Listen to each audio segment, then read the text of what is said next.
So you are earnestly already reading, going through. That's good.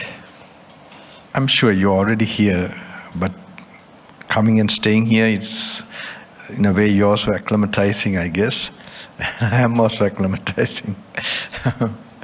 I will show you the walking meditation also, and I will go through some of them, how to read the sutta. Okay, we'll start on that. And the first day, normally, your underlying inclinations, karmas, can come up.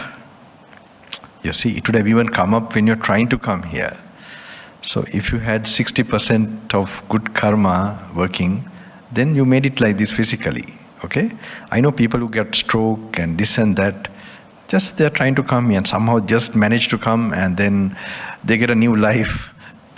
So many experiences I have gone through with the participants, but I can't tell exactly, but I do notice this externally. And then, so what is underlying in them, normally which is not dealt, it just goes on. We are living a surface level life. So I think this is the best opportunity where, I think it's not there normally in the world, where you're touching your very unseen deep causes of, or your building blocks of your existence, which is in your consciousness. So these things which are in the subconscious and all that seem to surface. So in the initial days, it could come up, and when you're leaving also, the last day. So there are some things like you feel like you are shaking or something you don't understand. So if that comes, you can also tell me. But I know a solution. They are very wonderful here. You have 2 Bodhi trees, right? So normally when we have this sort of situation, we tell, we tell actually you must chant like Karni Metta Sutta 12 times or 21 times. Just be there and chant that. And think of Buddha in a physical form, he's alive there. So if it arises, it depends, each person different, but it's nothing that it comes from here. It's something which is already there within you. If you're very clear what you have experienced slightly even before, it will come out now also. So it's something which has been with you, it can come. So if they are really, if those underlying, these things are not completely an obstacle for your path, you would not be coming like this. They're in some way a support to your path. Okay? To be aware of it. All right? So this, if you're, otherwise you will be in a bar or somewhere, like some kind of addicted to drugs or going into some kind of other work. But you're doing this means these are all supporting things. All right? So be grateful to that and be kind to all the experiences you're going through. Okay. I wait for my books. I have my set of books prepared. So today, let me see now. Tomorrow you have a full day. Is anybody who is aware of the what has been organized? Tomorrow we have a full day, right? Day after tomorrow, and the day after tomorrow. Then 3 days. How many full days? 4 days left, excluding today. Tomorrow, day after, 4 days, right? Full days, all right. So we'll have to plan how then. Okay. So tomorrow,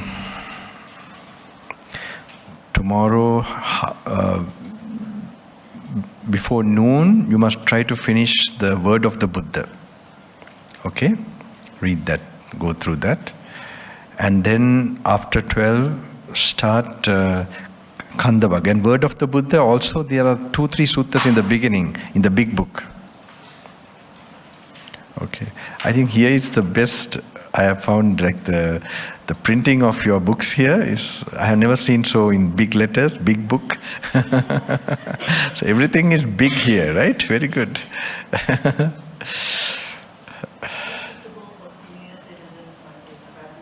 Oh, really?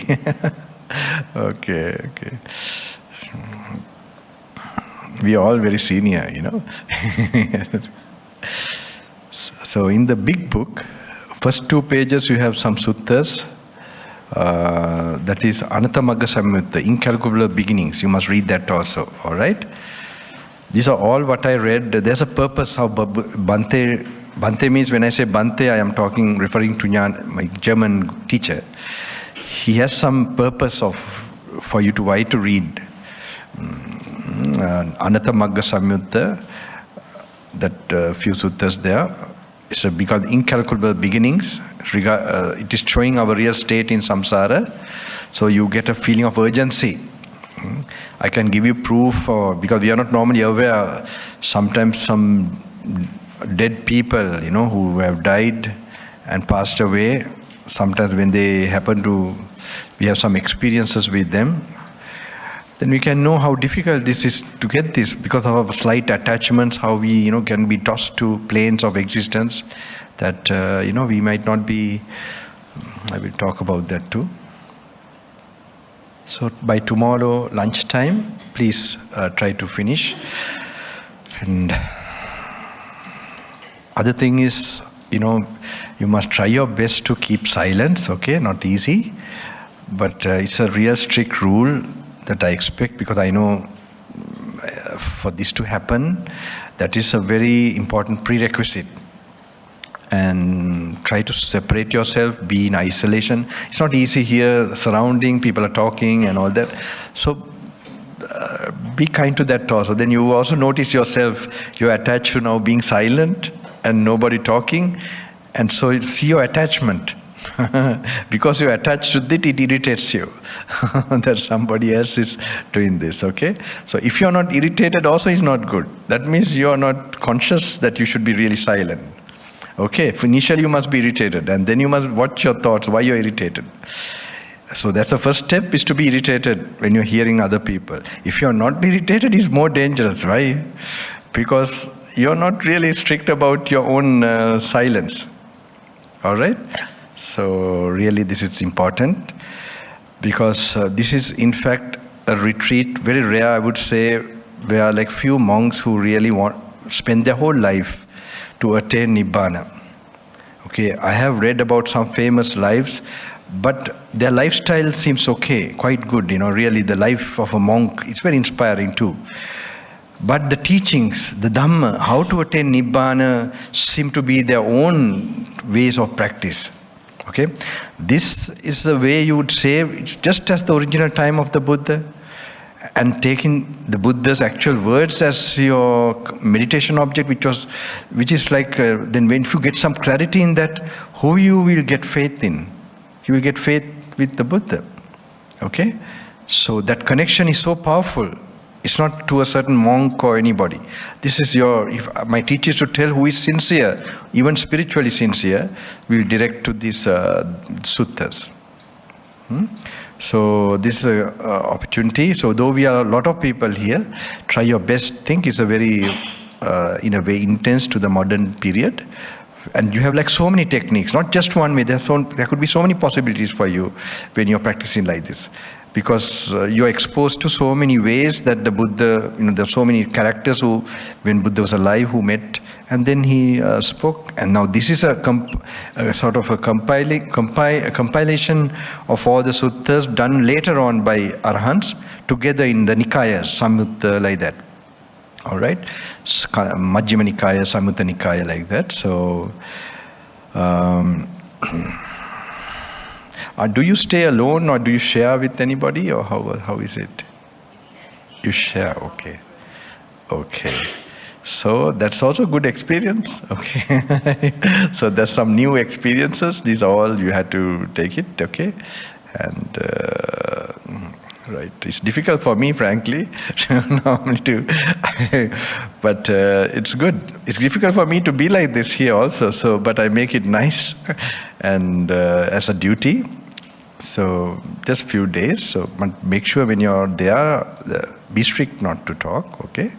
For your own good, I don't care. I feel so much this thing coming here to Malaysia, and I'm picturing like from top far away. I'm so glad a deep wish in my heart has been fulfilled. And if there's only one person here, I would be very glad. So I'm really grateful to people who suddenly came up and they get all connections. I don't know how they managed to.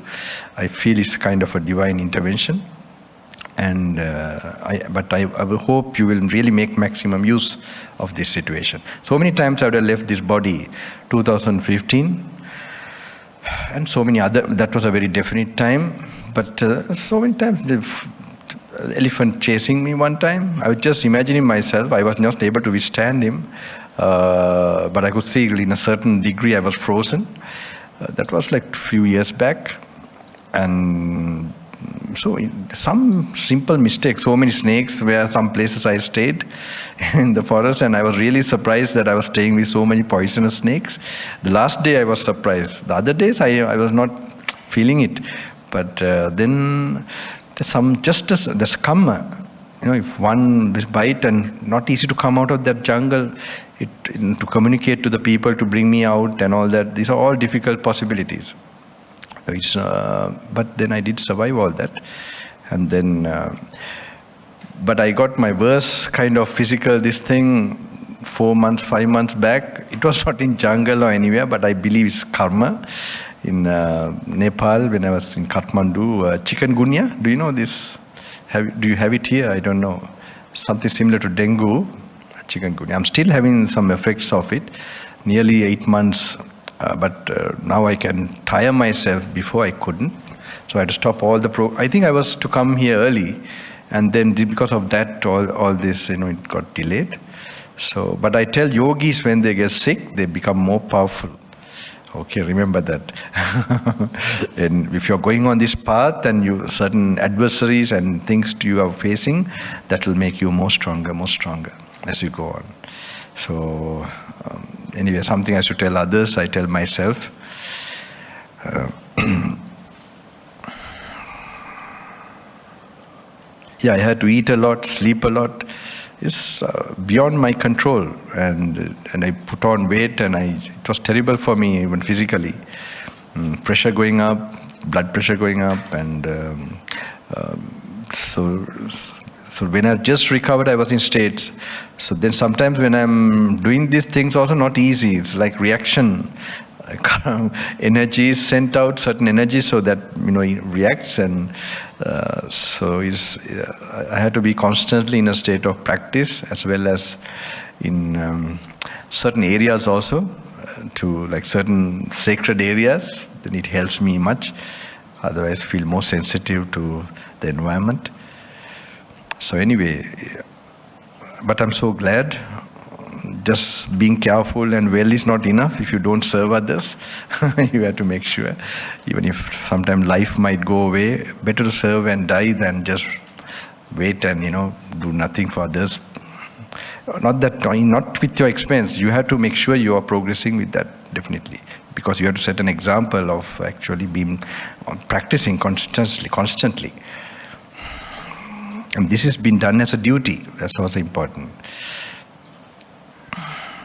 So here, Anatta Magga Samyutta, and what are the first of it?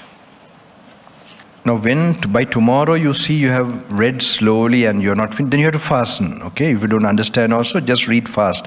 So that is a mixture of what I got from India, the yogis, just to cover it, so these 5 days. But so you can start off really contemplating, going into the meaning.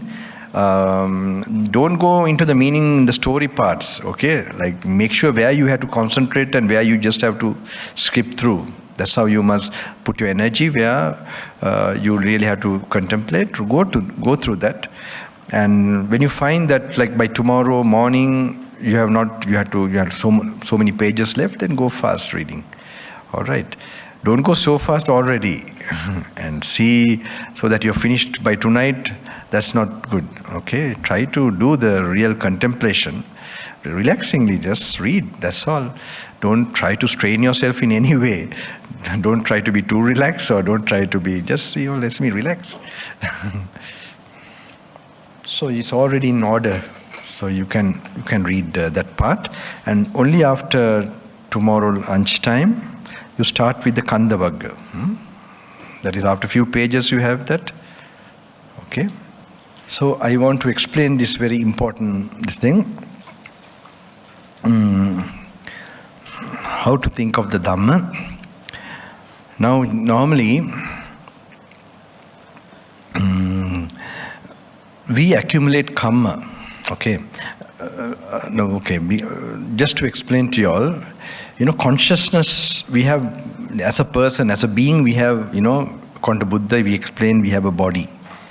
And then what we have, feelings, in the consciousness we have feelings, perceptions, mental formations. Alright? Have you heard about this before? I can explain to you also more. So basically we know as a human being, anyone knows, we have a body and we have consciousness. Or we can say we are unconscious, then just the flesh body is there. Alright? Then how do you know we have consciousness? When we make some physical movement. And then say for example, the ear or the eye, how do we know we have consciousness? Consciousness have distinctive qualities. So for example, you have like sound wave and the ear. Based on these two, initially if you make it slow motion, there's something, says something happen. It is called, initial, this thing of consciousness, function of consciousness. Manasikara is called, so it's a reflection. Okay, like slight reflection. So with that, immediately there's that corresponding consciousness. Okay, so how do you know when the consciousness arises? There's that main factor of consciousness, you begin to feel. And what you feel, you recognize, that's called Vedana, feeling factor of consciousness. So what you feel, you begin to judge it as pleasant, unpleasant, or neutral. The judging part is called perception. Okay? So if you perceive it as pleasant, there's another part that reacts with greed. If you perceive it as unpleasant, there's something that reacts with hate.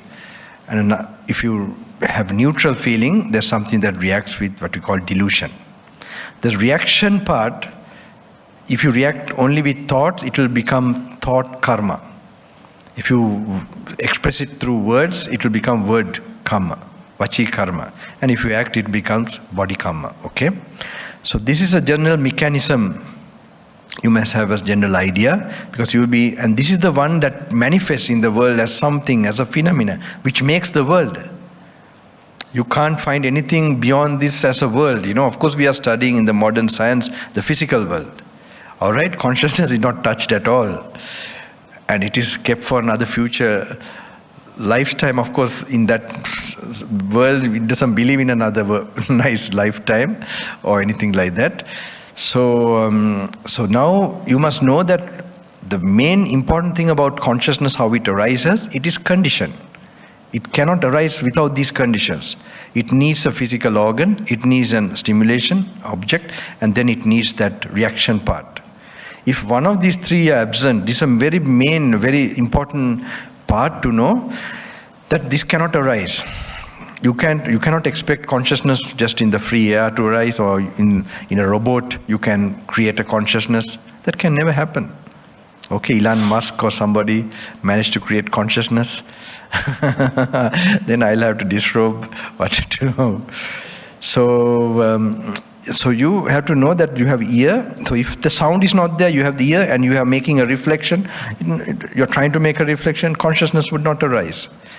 If you have a sound and your ear is some problem with it, is blocked or something, and you are you're trying to reflect, that also consciousness will not arise. So if you have the ear and then the sound, and then you are not having the proper focus or reflecting, then also that corresponding consciousness will not arise.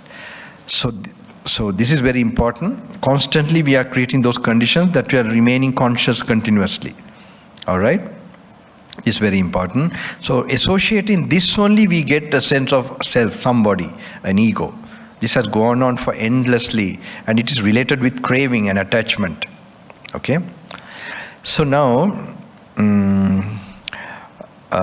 you can slightly know, you have just the body, say you became unconscious, and slowly you become conscious. Then if somebody hit you and you became unconscious, and you're slowly gaining consciousness, then you should know that you will initially start feeling and perceiving and reacting. If somebody you feel frightened, you don't want to run away, or you want to hit him back. Okay, that's the reaction part. in simple terms. Now also it's happening. Maybe you're thinking, I'm too tired, I don't know when I'm going to go home. Then it's possible. The first day is possible. So don't worry, I'm also feeling, because I'm also first day in Kuala Lumpur and my body is all kind of something. Maybe I'll check my pressure and all that. So a little weak feeling, but okay. So, but anyway, you all are more this thing, but this is a life-changing time for you. Okay, not only this life, for samsara. So make sure that you have gone through other sufferings, facing other kind of challenges, and don't go back on this kind of challenge. 3 days, 4 days, after 1-2 days, and 3 days. If you put to 3 days in prison or somewhere, you have no choice. You just have to wait. But I'm not telling it will be more pleasant and peaceful, because you are racing to a higher level of pleasure and kusal. I know people after the retreat, they don't want to remove their clothes also. Or remove their clothes means they just want to remain in those same clothes. Because all that, in the home life, what kind of, or the office or the karma loka where it is so different, You can see the entire difference with more greed, hate actively working, and the mind at a very lower level of consciousness and you could say unsettledness. But then you experience this, it already a seed has been sown, and that will draw you slowly. In this life or next life, it will now slowly drag you to another, towards liberation, definitely. Because it's also kind of addictive, and it also kind of repeats. This is also you're coming because there's some repetition from past lives and this life. How many of you have done retreats before? Okay, yeah, quite a number, you see. So it's the same repetition. Either previous births you have been nuns or monks, and now you're trying to, pursue that same journey. Yeah, definitely. And so, definitely, I'm very glad that, I can imagine who have been sincerely doing this. So now that is important. Now I want to explain something. Now when you are, when you accumulate normally karma, for example, what you normally, how you interacted mainly you have family, okay? And then you have the office or working place, right? These are the places you daily interact. So normally a lot of people, they, I know one particular family, one gentleman, he's very old, and when he was about to die or close to death, he was picturing or he was hearing the voices of his mother and maybe his other relations, grandmother and all that. So this person I know very personally, I know him. And when he was going through this, I happened to be there, and he was suddenly shouting and very old. So I understood what was going on with him, and I helped him to be at peace with that and not to be disturbed by that. So it is actually those I've known about his mother. She has been doing a lot of good karma when she was very old, when they were living, in the 1940s, 1930s. Okay, she, as far as I've heard, they have donated so many monasteries. They have done so many, katina, the merits, 3-month rain retreat. She has so many times done that and gone to that time where the Buddha's 4 places, sacred places where he was born and became enlightened and all that, so many times. And Burma, she has gone to so many retreats in Burma also. And I heard every 4 full moon, not the moon periods, they have observed the Sila. All these things she has been doing. And then I was wondering, how come now they are still with the, in a plane where still accessible to the children.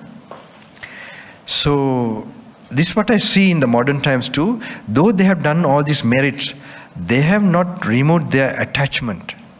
They have interacted. Okay, they have got attached, they have got, aversion, attachment and aversion, all this, constantly they have accumulated karma in that way. Though they have not done enough meditation where they can separate. And even if they're at the home, They are like only doing their duty, making sure that they enter a plane of detachment in the morning meditation or whatever, where they are really separating and then really not being affected by the environment where they're in. So I think so we must know this level when you get back home also, where you have a session in the morning, even some work might get delayed and all that. So now here is the time where you can get really a mastery of that, where you can separate yourself, like already you are at peace and away from that plane that is immediately accesses to you, that is the sense world, and then enjoying that little blissfulness and thoughtlessness period, and then you do your duty. So that whole day it starts to work that state of peacefulness. Peace means your mind is actually less from anger and greed. So this, so I realized that this is what has happened. So, but I'm thinking, with that good karma they have done, definitely, but I see it's like a transit place of existence. A transit lounge, like in the flight, we don't like to stay in long transits, right? So it's not a joke also, but I was thinking maybe there could be McDonald's there or some but in that plane, because all the merits were done. But still, so that's very, very, this thing. You have to, one must think that this level of attachments we have in this human plane, if you don't, while you are living, you must know what kind of state you are experiencing. So making sure that that much of detachment you do get in your practice, then you are an example to others also. You don't need to teach or preach anyone, but you will be a living example to show that this is possible, and whoever will have the potential will take something out of it. So this I did experience. These people, they had this experience, but majority of today's people, I believe, they go to this state. So there's a other state also. Now this is like not a very sure place. You don't have a definite destiny. It's like waiting for, like after 3 years, according to some research, like after 3 years, it's like certain judgment or this thing is there where a new birth is decided up for you based on your karma. So normally when you're in a little bit higher plane like that, either to the Devaloka or to the, what is this? This is not in the suttas, okay? I'm taking it from my own some research, and to the what is this human birth. But then there are other transit lounge in the lower plane where you got a lot of very anger when you're dying. With pain, you were not able to, enough the practice where you're not able to really, the thing got angry or frustrated and all that. Then, depending on the merits, that they have gone to another plane where still they are pending, like they have to be decided. So that's a bit dangerous. So we must know why we are doing this practice. It's not just for, so if anyone has doubt about rebirth and karma, I also don't say that you just believe from what the Buddha says or anyone. That's I would suggest there's a book called Edgar Cayce, Many Mansions. Have you heard about this? Edgar Cayce, Many Mansions? No? He was called the Miracle Man of Virginia. So he used to go into an unconscious state, and then in that state, he used to diagnose people with their problems, difficulties, like even things that doctors or no one could solve. And then he used to go back to previous lives, certain actions they have been doing. And in the previous life, the karma, sometimes they have been in the Crusaders' time as a warrior, and like my teacher had a migraine, that migraine, when he said he became purified or with Satipatthana and when he was practicing, for like nearly 10 years, 20 years, he was having that. And then he became vegetarian also to try to overcome that as a German before becoming a monk. So later it didn't still go away. He said when his mind became purified enough, he saw the cause of that problem. Like he saw one time like a vision where suddenly he saw like a soldier jumping from a certain high plane and with a club hitting on somebody. And he immediately felt that pain. Immediately that, and then from that moment, and he realized that soldier was him. And the pain went away from that time onwards. So there's some ailments until you see the cause of the karma. So then you have to learn a lesson in lifetime, like you have to, until you purify and elevate yourself, you are not free from that karma. Okay, the cause is not shown to you. So these are things like that are there. So this Edgar Cayce, there's so many case studies. It's very nice. You'll want to be a monk when you read that book also, because it's in a way that I have some friends, classmates who wanted to be a monk after reading that. But they have lived such an undisciplined life. They have made so much karmas in the sensual world and so on. So the karma comes and blocks them. Only a wish form, it is there. Okay, so that's why I said, that's also we have to be very careful that you don't do karmas, especially in the sensual world, which gets recorded very strongly, and the nature waits for you until you correct yourself. So things seem to get stagnated in your life, don't go in, it doesn't progress. So especially in the karma loka, certain karmas, physical karmas, that's why Buddha has given those rules to protect us, that we don't do those karmas, and that we will not have, we will not be stagnating on our path. So anyway, so now I want to explain this one part.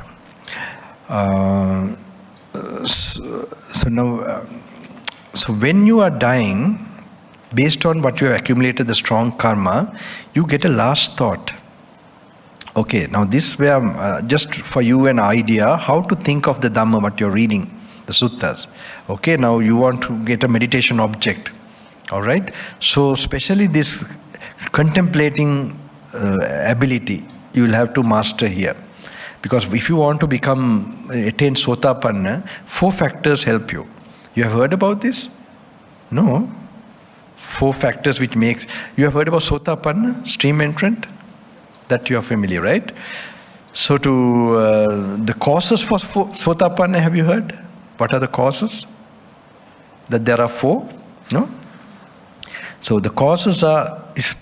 So if I tell you that you pray for it, that's one cause? Then definitely it's not, right? I can't catch you in that, okay? There are four causes, all right? One is Satpurusha Sansevo, means associating a noble friend. Satpurusha means real friend. Saddhamma Savana means listening to the true Dhamma, okay? Yoniso Manasikara.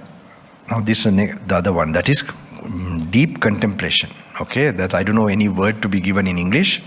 And Dhammanu Dhamma Patipatya, practicing according to Dhamma, all right? So Satpurusha Sansevo means at least someone who has attained Sotapanna, okay? So when you associate him, when you meet him, you'll be hearing the true Dhamma, Saddhamma. And when you're hearing the true Dhamma, you'll be thinking about it, all right? So that thinking, that contemplation, that applying will be Dhammanu Dhamma, that means practicing according to Dhamma. Okay, these 4 factors, they are Satpurusha Sansevo, Saddhamma Savana, Yoniso Manasikara, and Dhammanu Dhamma Patipatya, practicing according to the Dhamma. So these 4 factors, if you wish or no wish, this will happen. Now Satpurusha Sansevo, how to know someone has attained, whether he has attained? Maybe he has a shiny face. What do you think? Maybe he put on cream and came? How? It's not possible. Someone might have attained and doesn't look very nice. Someone looks nice due to some good karma, physical karma. So Buddha has given what to make your real, the Kalyana Mitra or teacher.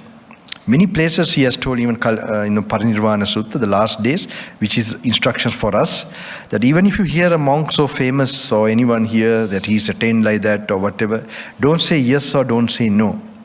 Whatever he says, compare with my Dhamma Vinaya. Dhamma Vinaya means the suttas, okay? And then another place he says, Ananda, don't till the teacher is no more. The teacher will be my teachings after I'm gone. Okay, so many places he has explained like that. So now it is very clear. That's why I said in the Buddha's dispensation, if there's any real teacher also, he will not make his own teachings, ideas, or suggest that you listen to his tapes or whatever. I don't think so. But it can happen. I might be a little bit, cause problem when I speak like this. So the suttas, so even without my presence, you can actually, that is where you should make it like where you're talking and you're sort of remembering those words and practicing.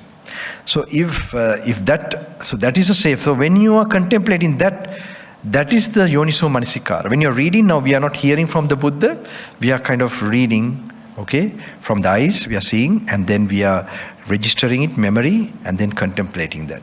Okay, and then when we are trying to stay in silence, no talking and all that, then that thinking goes into the levels of Yoniso Manasikara. That means from the source you're thinking. This is a very, it's not easy to give an English word, so which actually thinking without thinking. That's how I could say. You learn not to think and just put these pointers. So first you must really, so now other important thing I must tell you in the retreat is, you're not supposed to sit and meditate for long periods in this retreat. Okay, so for samadhi. The samadhi is given only in the morning time, from 3 to 6. Okay, the 3 to 6 is also created, 3:30 to 6, is created for another energy, like cosmic energy. This is something which my life, I told you, like another weapon. If there's some blockages in your life, using that time and the atmosphere, it would have been nice if even this thing was open, where you're experiencing the fresh air, using that time and using it for samadhi, so that it will also give you some sort of push. Then from 6 to 12 in this thing, then you must do the reading. And if you are not covered, you have to go fast. But if initially you must start with actually reading and maybe little walking and contemplating what you read, or keep the book with you and read and just try to think about it. Okay, this type of meditation you have to learn now. Okay, but I will show you also with my teacher holding his hand, so many days, how I took him to his kuti and what he repeated to me. And so this is, you get some idea. Okay? This is the only Pali I have in memory also. I'm not a good student, in studying. So he repeated in Pali so much, that part, so it just got into my memory.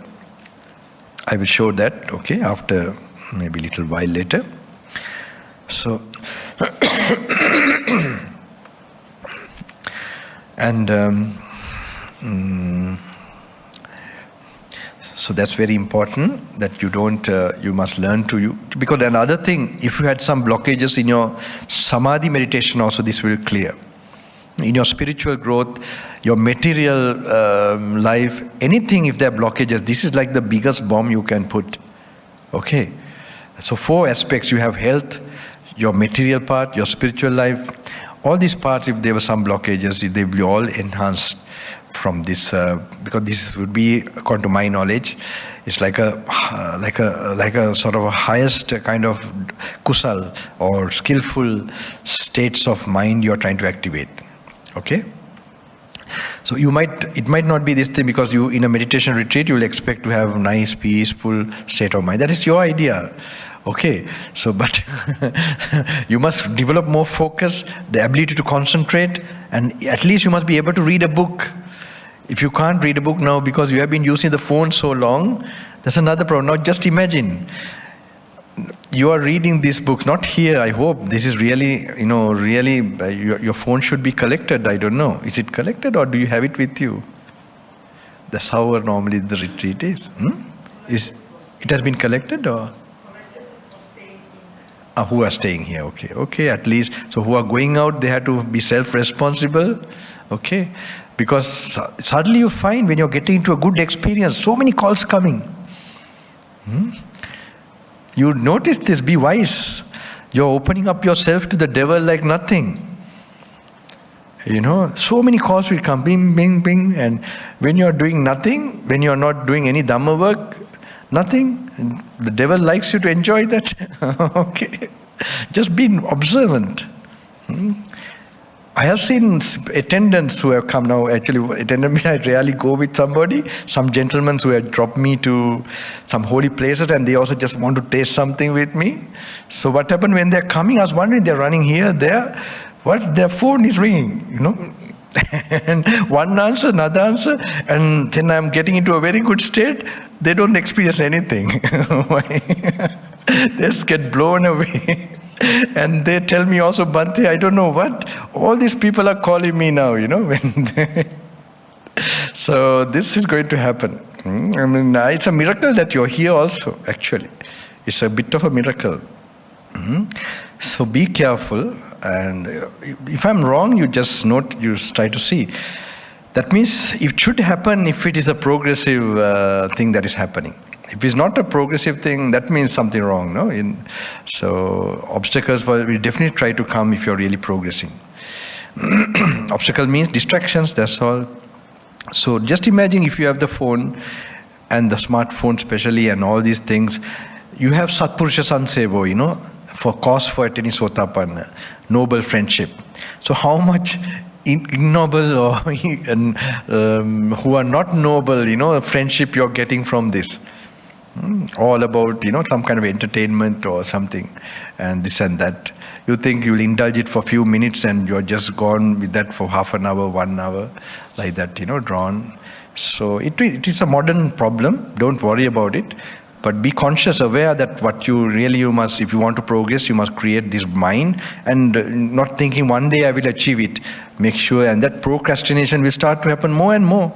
It's not going to increase by giving into that. And here is the one you can do that, somehow to make a change. So anything else I must tell to you all? Just relax also, that's very important. Okay, lie down in your bed, just relax, okay?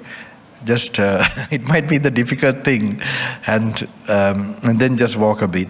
Take it that way, but be with the book, go refuge to the Buddha, get that silent, lonely feeling, okay? And this is very important. If you're not slept properly, make sure you have a good sleep. But when you have slept well and you know very clearly that your body is fresh, everything, don't indulge. Now actually, if you're really in little solitude, 2 things will start to increase. More drowsiness than usual, and more interest for food. Okay, these are the only 2 outlets when if it's going to be properly happening here, the retreat. This problem should come to you. If it doesn't come, it's a problem also, because then you're not getting the proper level of solitude. All right, so these 2 things should come. So be conscious of it. The amount of food you need, but while you're eating, try when you lift your hand, don't open your mouth before. At least that practice, try it. Okay? No. Okay? Then open, and then put on the spoon or whatever you do. Okay? Then be conscious, be in this thing. And then when you're eating, try not to allow the tongue to touch with the food. You can try these things, okay? So just try to using the teeth. So think that every taste you are going to get from that, even the smell of food. Okay, you must know that level that this is going to, this is going to really boost your meditation. If you can really you can cut like that. At least a little bit if you can cut. It might not work continuously. And if you have read the Dhamma, you can contemplate, how the touch is creating the feeling, and if you allow the craving, then the conditionality, the clinging will increase, and you can continue, the Paticca that how it will increase, so by just simply allowing it in this moment, how it is contributing to the chain. And that is one way we will be coming to that. And the other one is if you puke out how this food is like, And so it's really a monk. We are having a fantasy in our mind, the delusion. We are picturing it, some things like that. So normally we are looking at nowadays they take photos also, right? Or the picture. I don't know why they don't take photos in the toilet, and put it out.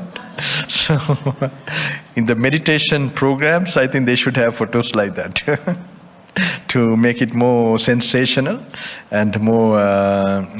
So anyway, you must learn to picture those things. That will help you. Then you're coming to seeing the reality away from the delusionary this thing. So this is a yogi if he's going to practice.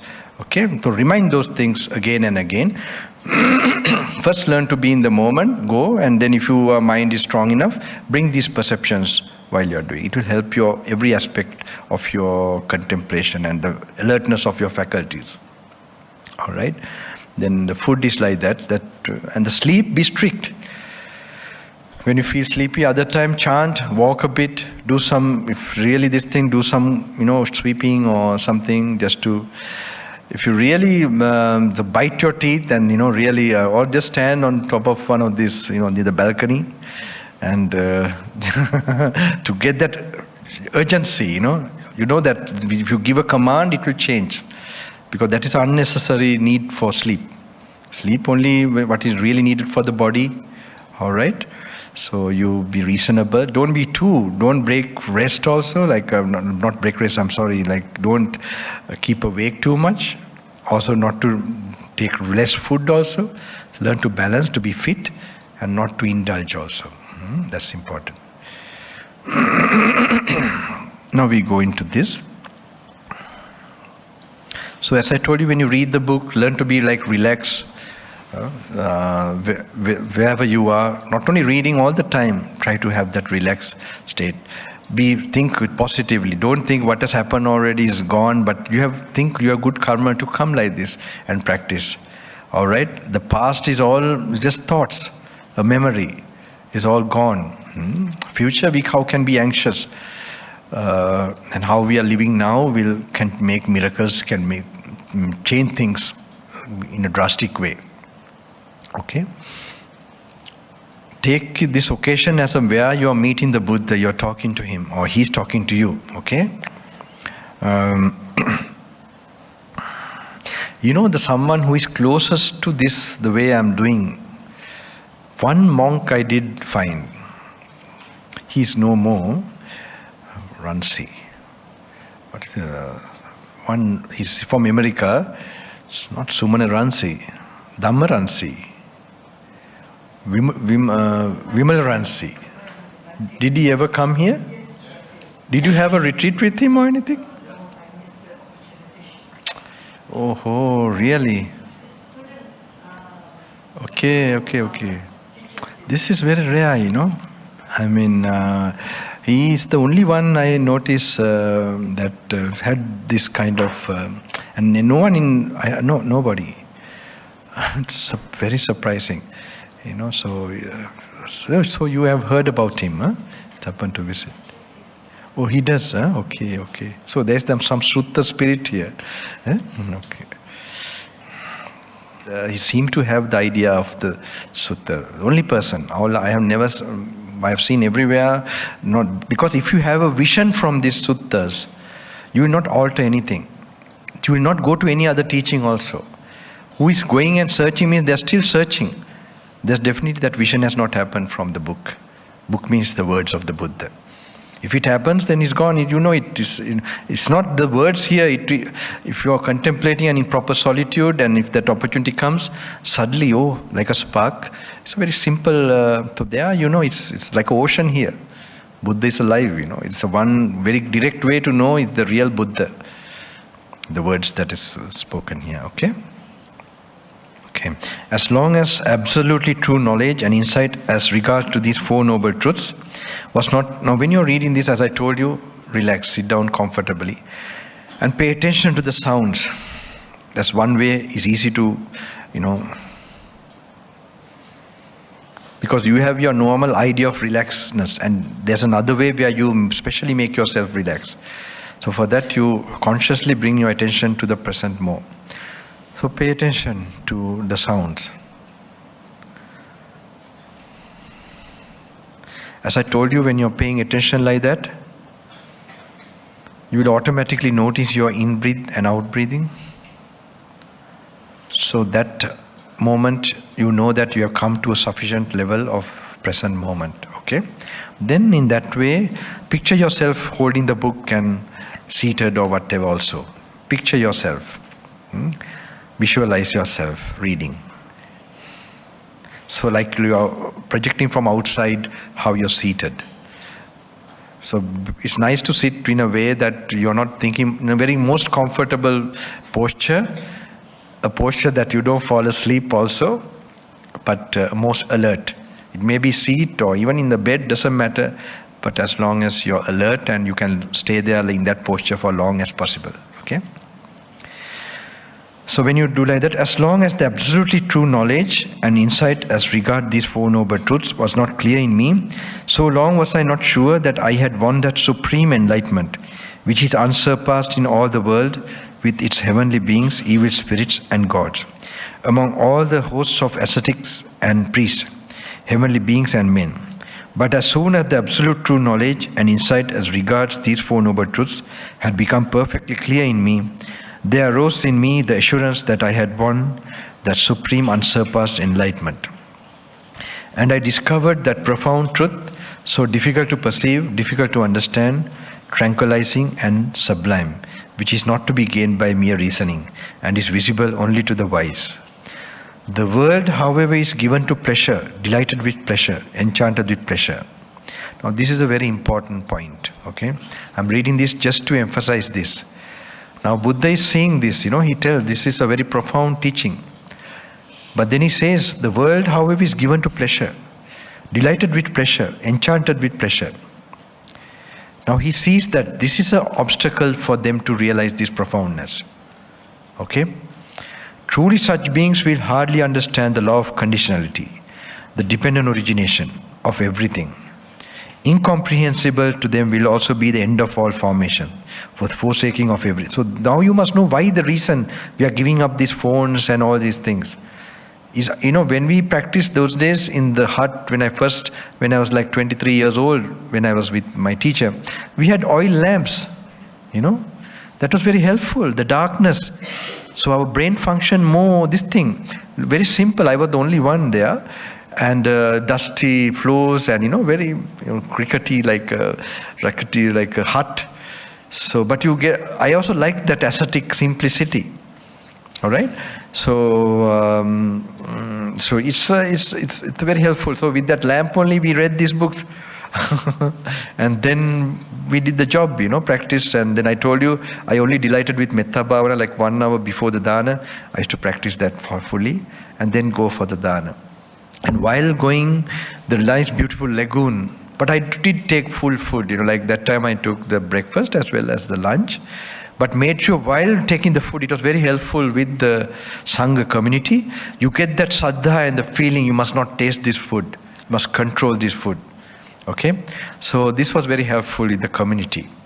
Alright? So this was all helpful because you need faith to sacrifice. If you don't have faith, you don't care, let me enjoy this. This is like you don't become very principled. You don't want to try also. So, but you also used to know when you give up that tasting or when you have tried even at least, your meditation is going to depend on that. You're going to get better results in the afternoon or, this after that. You will see the relationship. Then you will be more encouraged to do that. So you are giving up lower pleasures to get a higher pleasure.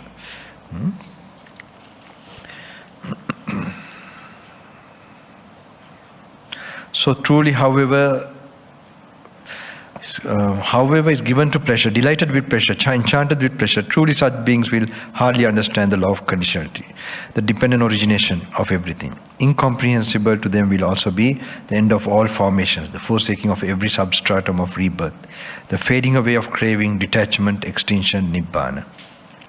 Yet there are beings whose eyes are only little covered with dust, they will understand the truth.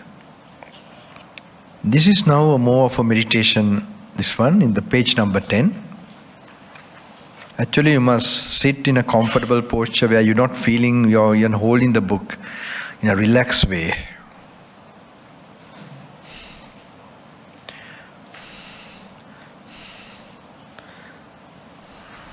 So when you're reading, applying, you will get more relaxed.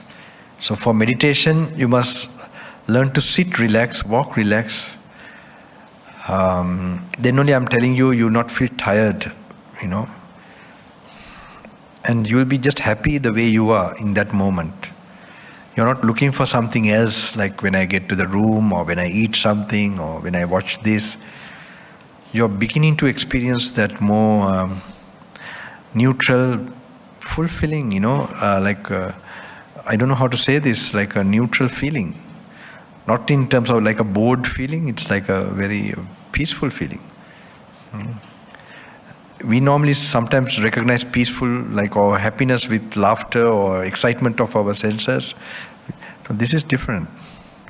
If the ability, if you can just sit down and wait, and you're not wanting to do anything, just being able to sit down in one place, content, fulfilled, this is a good, big deal. This is the kind of happiness that we are supposed to get from this. You do other things for the sake of duty. So slowly you turn your life to that. So then you're not dependent, your happiness is not dependent on something you achieve or, what you are still gaining or something, dependent on something you can't actually depend on. So whether the weather is, whether it's sunshine, whether it's rain, doesn't matter for you then. You can have that constant feeling of happiness. Actually you are experiencing heaven while you're on earth, slowly. At least we should be in that direction before we enter Nibbana. Nibbana is Nibbanam Paramam Sukham, highest bliss. It's not Buddha is trying to exaggerate. It's really supreme bliss. So towards that bliss, you should get some bliss on the way too. The bliss should start increasing. That's why I say, who are practicing, they can't have a long face. At least that much is a clear sign. When things, now I can in a way guarantee the fourth day, you will gain like another 10 years back. Your aura will have to change, that certain things will happen. Your inner system. Now I know people, when they come, their husband or wife has not been very happy they are coming. So when they left after the retreat, they were very concerned to come. Not what they are saying or anything, just seeing them. So yeah, it should happen because you're getting more wholesome state of mind, and especially in the mornings, that cosmic energy, that part, all that absorbing, it will really clear your many layers of your being. Better I tell you now, right now, because you get some encouragement. This recording, some critics, they might tell Bhante is like talking about a body shop or something. No? Yeah, there are some who have, but I'm trying to, even I talk about how the shine comes in your skin when ojas, when ojas, like opposite to the strong pleasures of the body, when you sublime this thing, and then when it is with the spiritual thoughts, especially of devotion and mindfulness, so they are pumped to your brain and it gets deposited. Like adrenaline, for example, those hormones, they create those other negative thoughts like fear and all that. So that increases adrenaline more. Same way, there is something called ojas, which is, now even when you're reading, it's a more potent substance is created. It's called tejas. This is in the Ayurvedic terms. You don't have in the modern this thing. So this normally travels to your brain and gets deposited. And then that what is deposited makes those thoughts happen again. So now when you started reading and all that, then later on it becomes easier. After a few days, your brain gets used to, and it has created physical material within you that makes you, makes this like, natural process, like you can easily it creates an aura. There are some monks who are in their presence, I know, who have now gone through this book like 4 times. They became very famous in Sri Lanka, like one called Saddhammadhara. He was like very inspiring. They passed away. So I remember when he's in his presence, he was a very senior monks to us in our same lineage. So I was in his presence. I can remember the analyzing thing is happening to me also, while in their presence. So that's actually, you could call it good company. So who have developed those to a certain extent, of course their influence fasten your journey. Other way also same. Who have problems, who have karmas and all that, if you associate them too much, you will be affected also. So that's why wisely you must learn to, with kindness, avoid such company, and then try to associate yourself with things that will quickly put you on fast track. So now,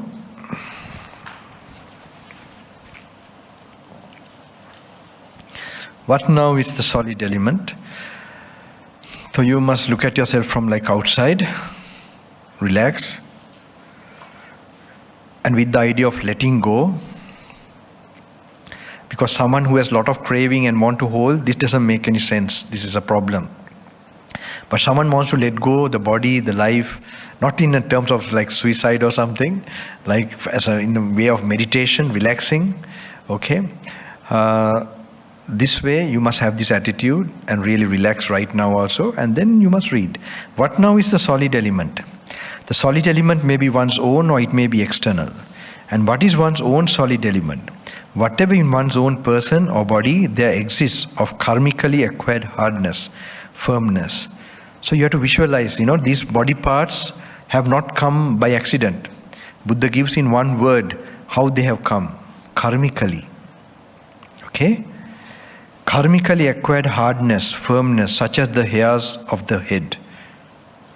So you have to visualize that. Hairs of the body, nails, teeth, skin, flesh, sinews, bones, marrow, kidneys, heart, liver, diaphragm, spleen, lungs, stomach, bowels, mesentery, excrement, and so on. This is called one's own solid element. Because the solidity is more in those parts of the body. Okay? It doesn't mean there's no... So Buddha is taking in terms of nature. Not in terms of electrons or protons. Buddha's time, he used to take things for his purpose, to create this wisdom. He's taking them like to separate it, like for example, to see the solid, like the solid nature. Now whether it be one's own solid element or whether it be the external solid element, they are both merely the solid element. Now this is where the analyzing vipassana insight part. Okay? So whether the hard nature within you or the hard nature of this mic, okay, you have to mentally put your mind into that and see, in the nature wise, will there any be difference? You have to personally become aware of it. Okay, the book is telling, the Buddha is telling, so then only it becomes a meditation object. That's how you're applying this. Okay?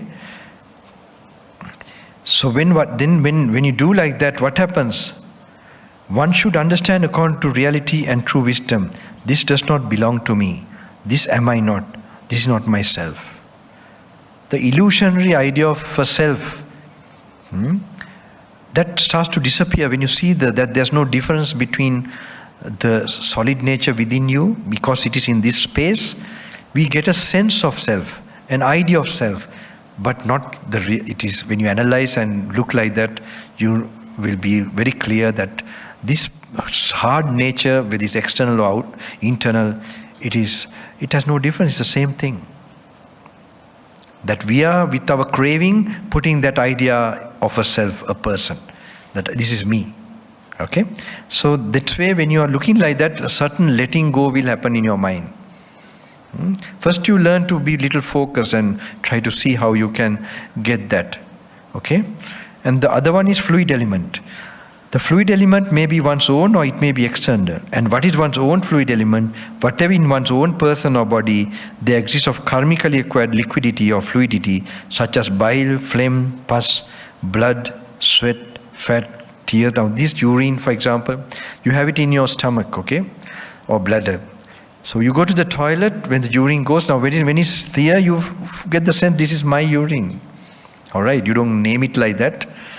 But when it goes to the toilet and mixed with the water, what happens? What happened to you? You went into the commode or what? Or to the... So you have to picture that. All right? Just picturing it shows that because it's in this space, you get a sense of I. But actually, when you really analyze and look, that the external watery element, like in a tap, or the watery nature of the blood, they are same. So there's need a certain level of stillness to actually perceive it. So you must relax, maybe in your bed or in a seat or whatever, and comfortably, so activate that ability to apply and this thing. Okay, then when you slowly take the four elements part by part away, the sense of the egoistic idea, wrong idea will disappear. Okay, that's the purpose. And then you know that all these organs are made up of those four elements. ear, nose, tongue, body, and all these eyes and all that. So the consciousness arises depending on these organs, okay? So you can't have consciousness without these organs. Can you? Just analyze this. Can you? Can you get consciousness without the organs? You need. So when you begin to see these organs as that they are made out of the 4 elements, and you take them apart and that's not you. So what, depending on that, what arises, the consciousness, can it be you? No. Now this is the type of Kamatahana meditation object you are going to develop. This is what the type of Buddha's time, the type of analyzing now you're getting slowly used to. Okay? So in a walking meditation, when you begin to contemplate like that, it's not that immediately you're seeing some impermanence, because that is also a kind of an impermanent awareness. But here it is not giving you awakening. That impermanence realization is not enough. Here you have to think of the Dhamma. This is where it's called Dhamma Vijaya Bojjhanga, the Dhamma analyzing enlightened factor. Okay? So this you have to try now. This is some idea. So now I know people who have practiced like that when their husband or wife, especially husband, one lady came and told me, when he started scolding, she has already practiced this. So she was able to, look at it and see it in her mind. This is not me. And just have that Dhamma thought in her mind while he was shouting. So he also wondered what happened to her. I also did that actually. When I was with one of my aunts, so when I was 18 years old, when these suttas I first got hold of, and then I used to practice like that, and then suddenly there was an unexpected situation where one of my aunts scolded me when I was stubborn. So then suddenly I visualized like that and see, you will be picturing it like you're looking at yourself from outside, and then you know it's not you, this is not me. So this is where you are creating that perception with you, that where your delusion is slowly absent. And then it will start to work in your other activities, moments of conscious moments, without delusion, less delusion. So you react less. Otherwise, even if you pretend you're not angry, okay, people feel the vibration. They feel, and then that's why some of them, especially who are not practicing, when you go back, who want to criticize, they will wait for your mistakes just to show that this is a failure. So they can be happy that they have not missed anything. Okay. All right. So we don't have to pretend to be enlightened. This will automatically make you not react, to enjoy the Dhamma, like you make it an experience for you, that you're coming out of all these attachments and reactions actually. All right? This will happen automatically. Even if you have some sadness from the past, if you now read and do this practice, it will start to diminish because you identify and you solidified it. Okay? So the delusion, it goes away, a self-delusion. So then all the memories and future anxieties will start to dissolve. Okay, so this is, so I go directly to the end of that. Just as one calls a hut the circumscribed space that comes to be by means of wood, that is in the 11th page. Just as one calls a hut the circumscribed space that comes to be by means of wood and rushes, reeds and clay, even so we call body the circumscribed space that comes to be by means of bones, sinews, flesh and skin.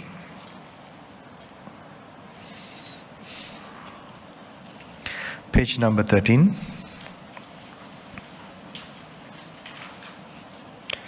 Dependent origination of consciousness.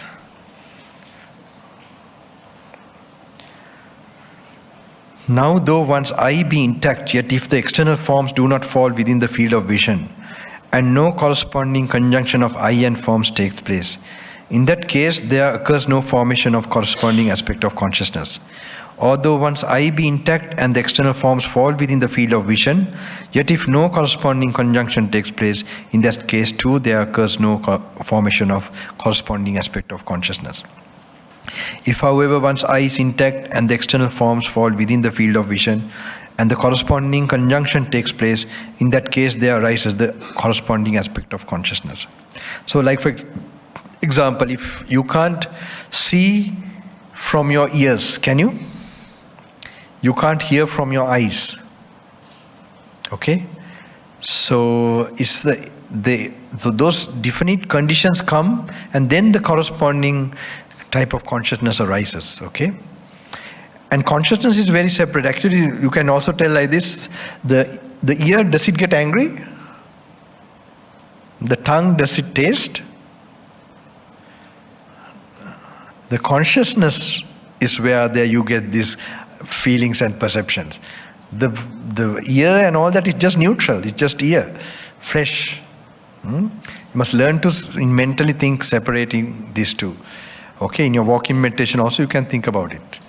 All right? Then, if, however, one's eye is intact and the external forms fall within the field of vision and the corresponding conjunction takes place, in that case there arises the corresponding aspect of consciousness. Hence I say, the arising of consciousness is dependent upon conditions, and without these conditions no consciousness arises. And upon whatsoever conditions the arising of consciousness is dependent, after this it's called consciousness whose arising depending on the eye and forms is called eye consciousness. Consciousness whose arising depending on the ear and sounds is called ear consciousness. Okay? Now, in fact, something that I want to explain very deep, which I want to make you familiar. Now I remember it again. I was going to explain and I stopped, but you must get familiar with that. Okay? So they are writing something about, Bhante's, some of my teachers' experience and also some notes that I had for many years. And then I have this habit of sometime, stopping at one topic and going to another topic and connecting to after that. So I think, it's they're telling, like, of course something is there, like when I don't want to go back to memories, even places I've associated, don't want to bring about memories. And this has been there in my practice. So they thought it as a virtue or something. But I see maybe some brain damage. Yeah, I'm not joking about that. Okay? So, because without lack of oxygen and the type of things I expose myself at certain periods, and I think they were there in that time also, and also kind of this blessing and bringing certain energy into the system. It has a big toll on the nerves and so on. So it could be, I don't know. But anyway, forgetting things, but when you want to recall, you should be able to recall. That's very important. That's mindfulness.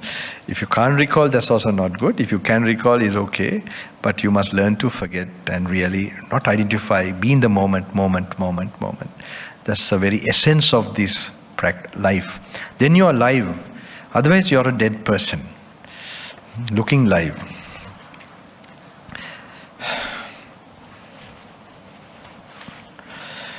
So this, I wanted to explain this, okay? So I told you that last moment, a last thought comes, okay?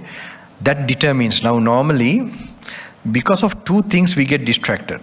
One is karma and the craving nature within us. Now even come to this program, you heard from somebody, isn't it? You saw a poster or you heard from somebody. So that is your karma. You saw that through your senses. All right? And then what happened? Yes, somebody has seen it, but then you had a desire. You felt distracted, but in a positive way, hopefully. So that's a craving you have. You have karma also with it. Some karma. You have some karma with me. So then, now you came here. Now that karma is working out. Okay? Same way when you're dying also, based on what type of karma you have to go through, you get an object, a thought. Normally, this is creating a condition for consciousness to arise. So actually death, rebirth, you can explain only through consciousness. How the consciousness ceases here and how another consciousness arises. Okay? So, so last moment, especially what is more predominant type of karmas will come up. Now as I told you, if you have interacted at home and accumulated karma related to this plane, karma loka, sense world, so that kind of karma, you must suddenly remember your father or your son or children or a very close person. So that means you have karma to rise in this sensual plane. Okay? So now, for example, two things happen when you're dying. All right. One is your last breath. You have a last breath. And you have a last thought. Okay? So a normal person like that, when he gets a last thought, maybe he has heard from teachings to look at the breath. Do you think, will he be able to watch the breath or will he be distracted? What do you think? Yes. He'll be definitely distracted, or will there be some luck that he'll be just able to watch the breath? What do you think? Will he be definitely distracted? No, I don't think those luck nibbanas are there. Okay. Definitely he'll be distracted. Okay. Right? Now when he's distracted, that means what? That reflection or conjunction is called here, the consciousness. That reflection to an object, and the organ is the mindo. These are all there. So for consciousness to arise, the conditions are there or not? There is there. Now this link is very important to know. Then consciousness will arise. All right? So what is the reason? He has two things. He has karma and he has tanha, craving. Okay? Now you picture somebody who's like an anagami, a non-returner. You know a non-returner, you have heard, on the saintly path, they have developed such a degree, they don't arise here. There are no desires in the sense world. The karmas are also absent. So when such a being dies, will you think he can keep the attention to the last breath, or will he be distracted? What do you think? He won't be. So he will be zero craving and zero karma, do you think? Okay. Think properly. Okay, he won't be distracted to the sensual object. He won't get a sensual thought. But to him to be not an arahant, do you think he still has cravings and he still has karma? He do, in the Brahma Loka, the higher worlds, with peaceful feeling, with meditation. So when peacefulness, will he be distracted with peacefulness or not? He will be. So that peace will be an object for consciousness or not? It will be an object for consciousness. The consciousness will arise or not? Will arise. Okay? So picture it for yourself. Now say arahant, think, now what I'm speaking, don't take it as knowledge or information. These are meditation objects. Okay? This is where my teacher explained now, so I will explain now. So an arahant, picture like you are an arahant, you have all no desires, nothing. Okay? So when you are dying now, will you be able to keep your attention, you have no karma also, even to meditation, to Brahmaloka or anything. So when the last breath goes, will you be able to watch the last breath? You are not attached to the breath either. Will you be able to keep your attention to that or not? Just think. Will you be able? If you're an arahant, you have no desires, will anything distract you? No. So if you are there, will there be conditions for consciousness to arise? No. Okay? There won't be conditions for consciousness to arise. And my teachings to explain this and tell is deep. Okay? And I also tell you is deep. Okay? But at least this much it must be clear to you. Is it clear to you all? He needs to explain this when I'm peaceful. It's not how to think how an arahant is. This is actually to know the conditioned nature of consciousness. In the absence of the conditions, that how the consciousness, cannot arise. This is a big, now you'll find what you're going to practice in the coming days will be very related to this. How the khandhas, 5 skandhas are related with tanha, and it makes an object for consciousness. So now what you're doing is you're removing the tanha away, and even this contemplation can lead you to nibbana. This trying to understand this. Okay? So just a sample for you to what type of contemplation you must be doing now. It's a Dhamma contemplation now you're going to do. So you're just trying to see the building blocks or the just exact thing, how this consciousness, how it's supported. Okay? And so just allow some time. It's actually quite deep, really very deep. So, but at least it should be clear, and it should bring you peace when you're even thinking about it, okay? And that will work in your mind, and it will create a certain this thing for your experience one day. All right? It had an impact on me. So when I was very peaceful, he used to explain this. I used to like this, to listen to this explanation.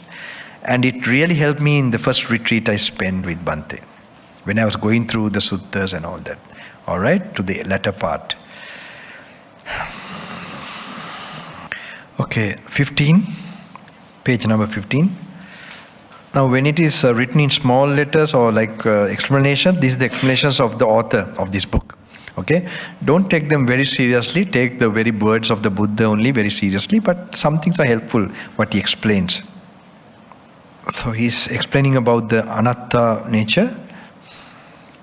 Individual existence as well as the whole world is in reality nothing but a process of ever-changing phenomena, which are called comprised in the 5 groups of existence, which are all comprised in the 5 groups of existence. This process has gone on from time it's difficult for me to tell this word. Immemorial, right? Immemorial. Am I right? Yeah, I know. The meaning I know, but it's a tongue twister for me. That's all. Okay? Long time no practice in Sri Lanka. Now these people have changed my brain to Sinhalese, you know. Yeah. When I had to read this, my Sinhalese have improved really. In one time I can't speak in Sinhalese at all. And then now recently when I started the sutta only, it really changed.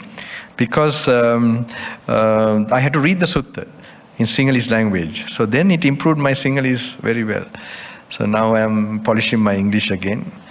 But no need too much explanation. If you get the spirit that you want to attain this and you can achieve this, you know, that's good enough. Individual existence as well as the whole world is in reality nothing but the process of ever-changing phenomena, which are all, okay, I just read from here. Before one's birth and also after one's death, it will continue for endless periods of time, as long and as far as there are conditions for it. As stated in the preceding text, the 5 groups of existence, either taken separately or combined, in no way constitute a real ego entity or subsisting personality. And equally no self, soul or substance can be found outside of these groups as their owner. In other words, the 5 groups of existence are not self, nor do they belong to a self. In view of the impermanence and conditionality of all existence, the belief in any form of self must be regarded as an illusion. Just as what we designate by the name chariot has no existence apart from axle, wheels, shafts, body, and so forth, or as the word house is merely a convenient designation for various materials put together after a certain fashion, so as to enclose a portion of space, and there is no separate house entity in existence. In exactly the same way, that which we call a being or an individual or a person or by name I is nothing but a changing combination of physical and mental phenomena, and so no real existence in itself. I'm going to read all that. In the next one, just in the same page, suppose a man with good sight beheld, there's a Buddha is speaking. Suppose a man with a good sight beheld the many bubbles on the Ganges as they drove along, and he watched them and carefully examined them. Then after he had carefully examined them, they would appear to him empty, unreal, and unsubstantial. In exactly the same way does the monk behold all the corporeal phenomena, feelings, perceptions, mental formations. You can stop and ponder on that. Okay? When you are reading these particular, they are really meditation objects. You must ponder your experience. Few minutes ago, what you heard, those were moments of feeling, perception, okay? And put to that and just try to relate to how it is a bubble, a mirage, okay? That exercise is very important. Then you will, if you ponder for some period, for some time, you will become aware of a certain reality which you are not before aware. You are entering, this is your real space travel. You are going to new areas of awareness, okay, of wisdom. All right. I'm doing this fast, but I hope you get an idea what to do on your own. All right. Whether they be of the past or the present or the future, far or near, you will feel so light-hearted, when you get some hold of it, because nothing to be so serious about in this world. We will worry about death, we are worrying about so many things. And when you realize this is so, at least some idea of our fundamental nature or truths, that will give you a lot of peace. And he watches them and examines them carefully, and after carefully examining them, they appear to him empty, void, and without a self. Whoever delights in corporeality or feeling or perception or mental formations or consciousness, he delights in suffering. And whoever delights in suffering will not be freed from suffering. Thus I say. How can you find delight in mirth where there is burning without end? In deepest darkness you are wrapped. Why do you not seek for the light? Look at the puppet here, well rigged, a heap of many souls piled up, diseased and full of greediness, unstable and impermanent. Devoured by old age is this frame, a prey to sickness, weak and frail. To pieces breaks this putrid body.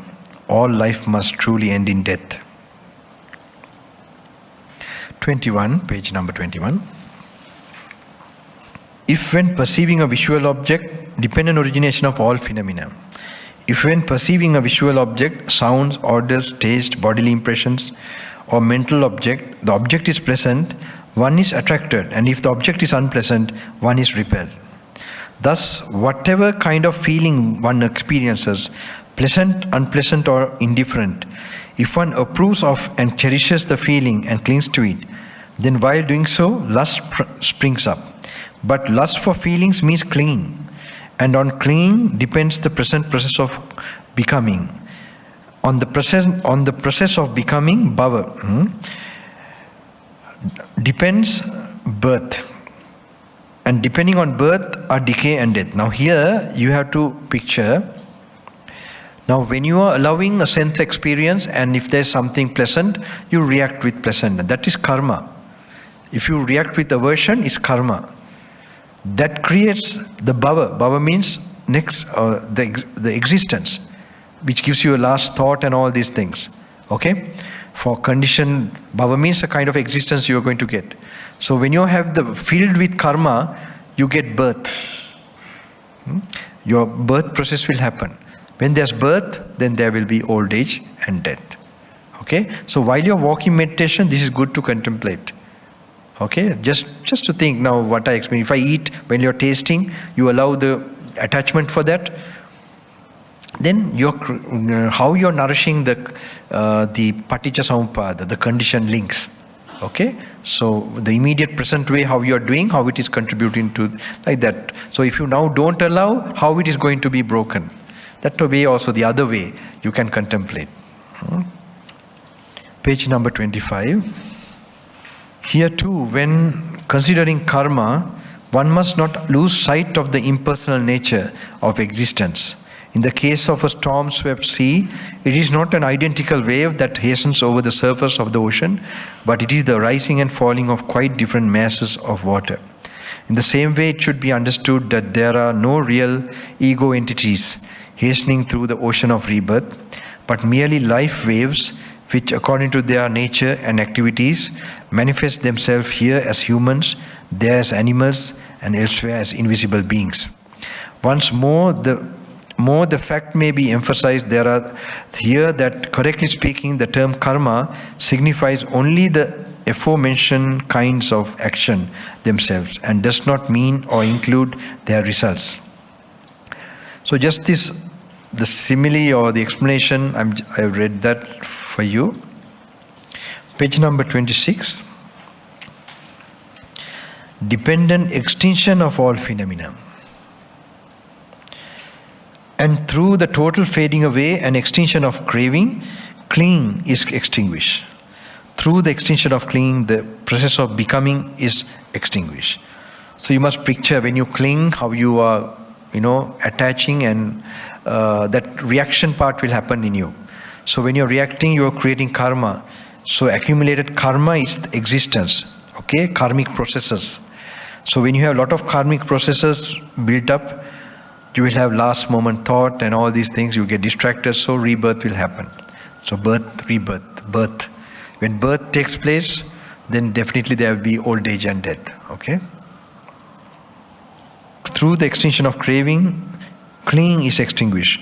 Through the extinction of clinging, the process of becoming is extinguished. Through the extinction of process of becoming, rebirth is extinguished. And through the extinction of rebirth, decay and death, sorrow, lamentation, pain, grief and despair are extinguished. Thus comes about the extinction of this whole mass of suffering. Hence the annihilation, cessation and overcoming of all corporeality, feeling, perception and mental formations and consciousness. This is the extinction of suffering and the end of disease, the overcoming of old age and death.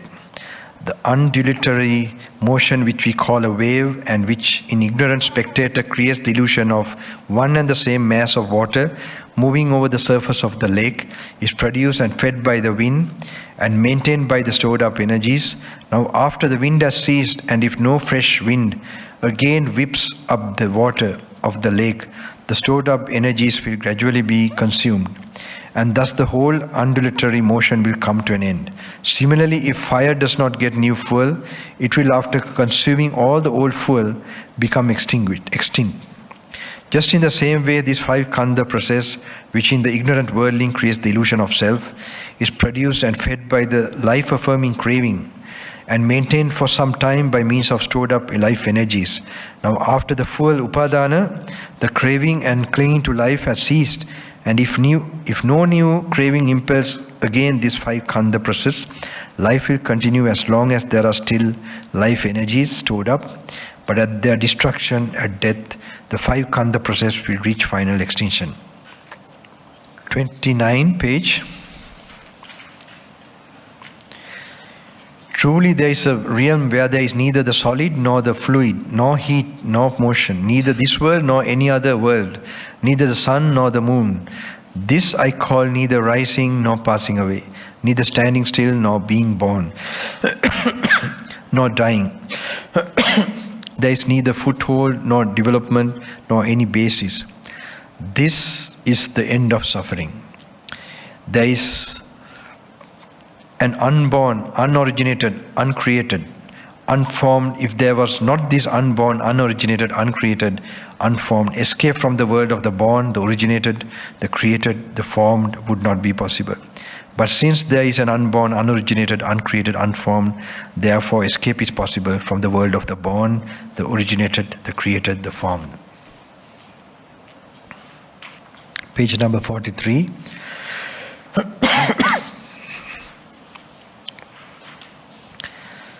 Views and discussions about the self.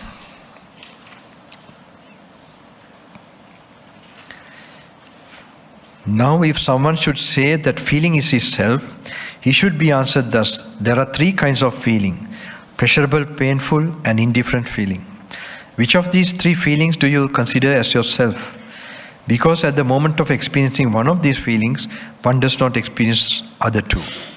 These three kinds of feelings are impermanent, of dependent origin, and are subject to decay and dissolution. Now, this is in a short way, it is said. So when it said the three kinds of feelings are impermanent, dependent origin, what does it depend on, the feeling? Of course, it's arising a moment of consciousness. What does it depend to arise? The body, okay? The direct condition you would notice is a body. All right? So the body is also dependent on certain things. What is it? Food, okay? And karma. These are the two. The unseen cause is karma. Okay? As a result of karma, you're getting this body. You're not getting a frog's body. You're getting a human being. And also a different way, nice looking, tall, short, fair, dark, different way. It's based on your karma. Okay? Sick, very healthy, long life, short life.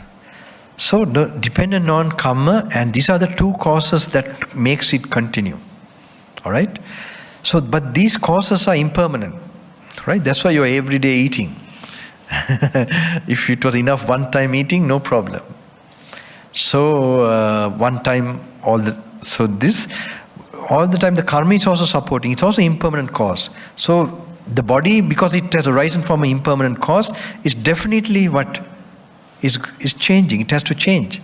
You can't expect a body that will come in the future that will not change, will you? So the feeling depends. The feeling to arise, it depends on a body.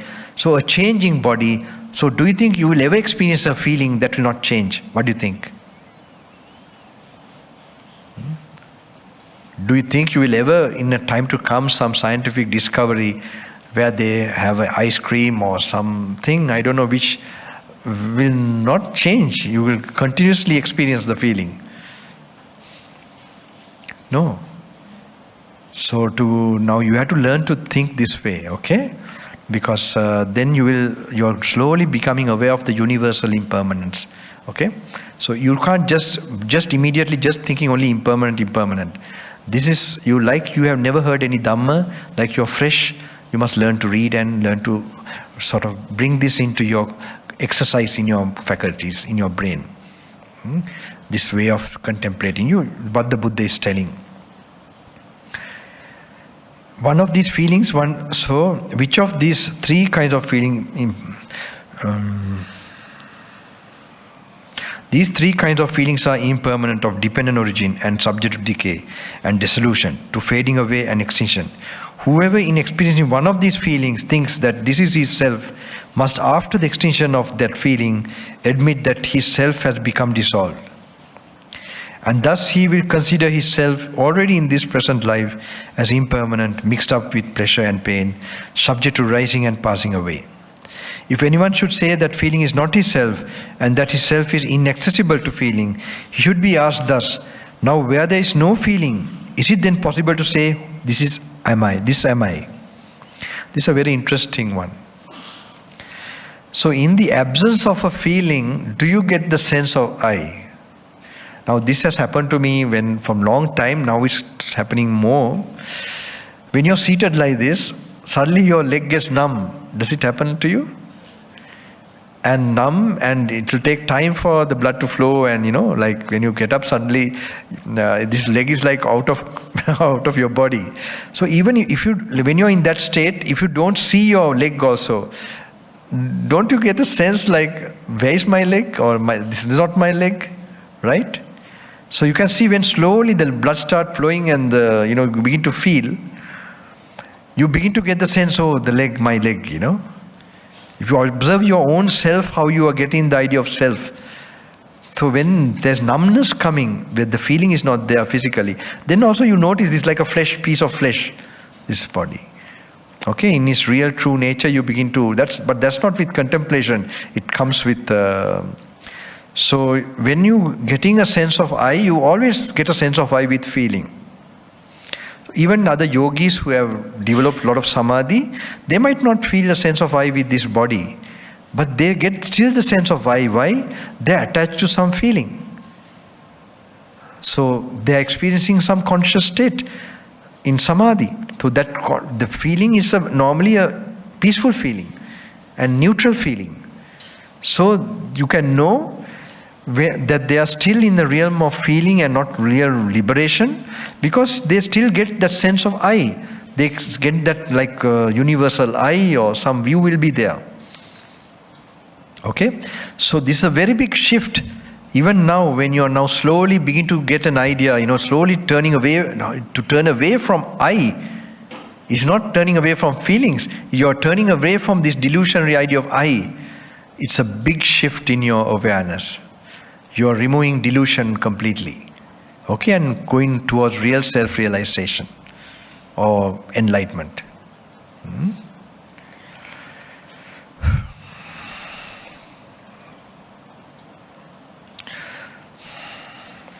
If anyone should say that feeling is not his self and that his self is inaccessible to feeling, he should be asked thus, now where there is no feeling, is it then possible to say, this am I? Or another might say, feeling indeed is not myself, but it is also untrue that myself is inaccessible to feeling, for it is myself that feels, myself that has the faculty of feeling. Satha one should be answered thus. Suppose that feeling should become altogether totally extinguished. Now if after the extinction of feeling, no feeling whatsoever exists there, is it then possible to say, this am I?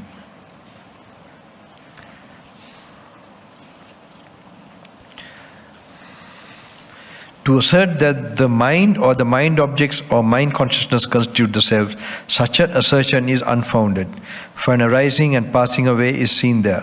And seeing the rising and passing away of these things, one should come to the conclusion that one's self arises and passes away. Okay, 68 page.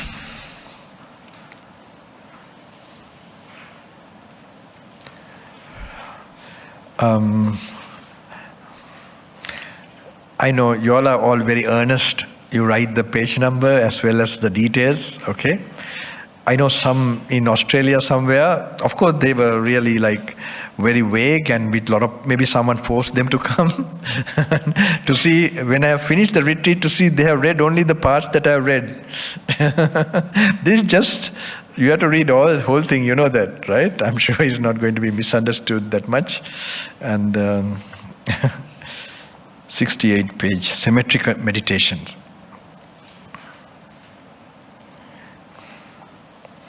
And further, just as is if, page number 68, and further, just as if the disciples were looking at a corpse thrown on a charnel ground, 1, 2, or 3 days dead, swollen up, blue-black in color, full of corruption, so he regards his own body.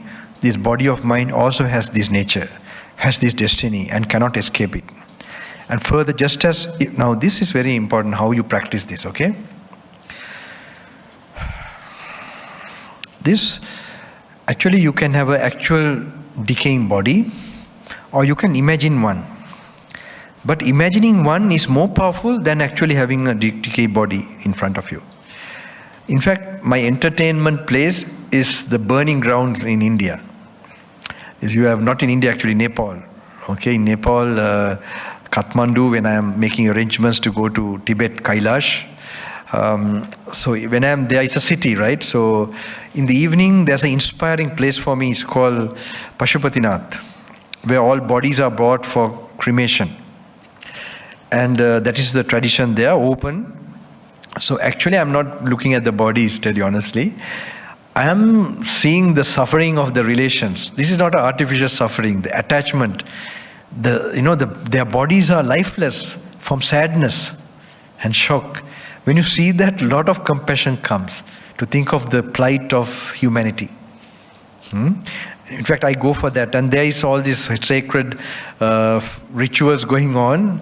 So being a very devoted, faithful person, I can direct my mind to, making a vow or wishing well-being for the whole world, and developing a lot of compassion with those nice sacred chantings. Then in the evening, there's a function there.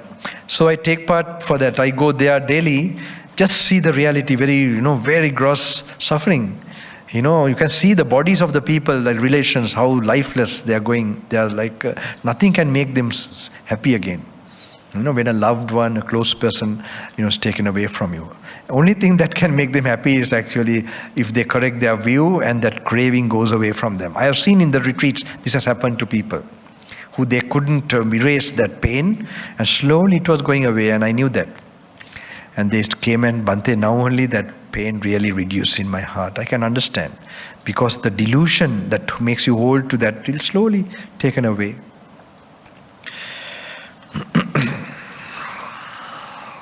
Now, so you must picture a dead body in front of you. Okay?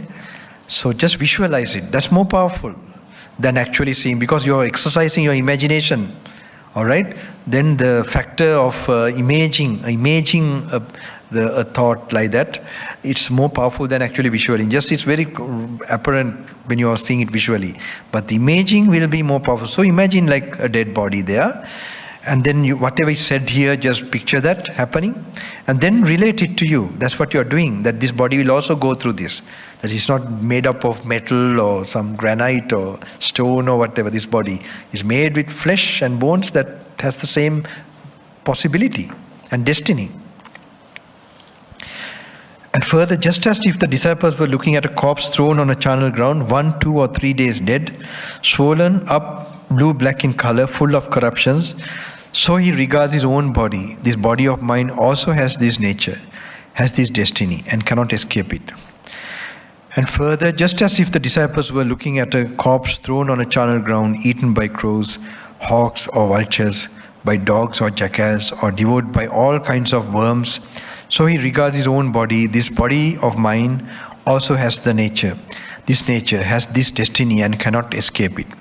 And further, just as if the disciples were looking at a corpse thrown on a charnel ground, a framework of bones, flesh, hanging from it, bespattered with blood, held together by the sinews, framework of bones stripped of flesh, bespattered with blood, held together by sinews. So the white bone you must picture. Okay? Bones disconnected and scattered in all directions. Here, and bone of the head, hand, they are a bone of the foot, they are a shin bone, they are a thigh bone, they are a pelvis, they are the spine, they are the skull. So he regards his own body. This body of mine also has this nature, has this destiny, and cannot escape it. And further, just as if the disciples were looking at bones lying in charnel ground, bleached and resembling shells, bones heaped together after the lapse of years, bones withered and crumbled to dust. So he regards his own body. This body of mine also has this nature, has this destiny, and cannot escape. So when you're reading and applying, you feel more peace coming. Okay, if you're really visualizing it, you'll find a certain peace entering you. Because unconsciously you're holding to your body. Okay? How much you have come even to a retreat or whatever. When you're applying that, you don't feel tired. If you're visualizing it, little holding the book and trying to think about it and applying to you, you'll find your forehead area getting more cooler. Okay? You must see how it's happening like that. Then only you are really applying it to you. Okay? It will come as a tangible feeling. But this danger is there. Now when you're getting that, you like that feeling. Then you stop too much deeply contemplating. This happened to me. Okay, so these dangers are there in these practices. So you must learn to continue reading and contemplate. Then you are anchored to this. So if you just learn to sit down and, because we are suffering beings, we are also get immediately addicted or this thing to pleasure. I mean, at least these are wholesome, good feelings. But you must make sure you keep on reading, deepening that contemplation only, not just going into the feeling that comes suddenly after contemplation. Okay? Bones withered and crumbled to dust. Okay, thus he dwells contemplating of the body, either with regard to his own body, own person, or to other persons, or to both. That means you imagine others also. This happens to them. You can even someone who suddenly you recall, your mother, maybe father, your children. You can apply this. If you really practice these things, many things will happen. In the modern time, it's not happening. There will be parents who will not cry when the children die. There were such parents in the olden times. My great-grandma.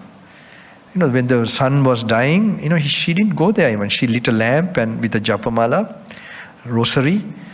And she used to tell my mom about this 10 symmetry contemplation. This is how those days they had pictures, olden times. So she used to show it to my mom. So that means she has been doing these things. Okay, so that's why we can see the way how they took life's reality. Now the modern time we have not developed that much. Our desires, our attachments are too strong. It's dangerous. Especially when one day they'll have to part from us or we have to part from them. And especially when the death moment, then the ghost realm will be the next part. There's more life appearing after death than what you're living now.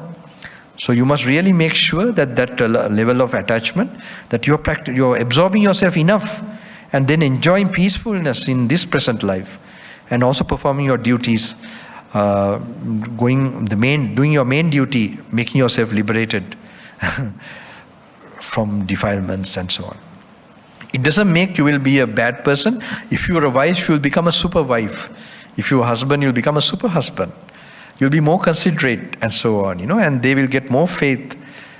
Like, for example, when I have to go and meet my father, I would not talk to him about the Dhamma. He passed away, and like 5-6 months back. So when the latter part, there was some communication with my father.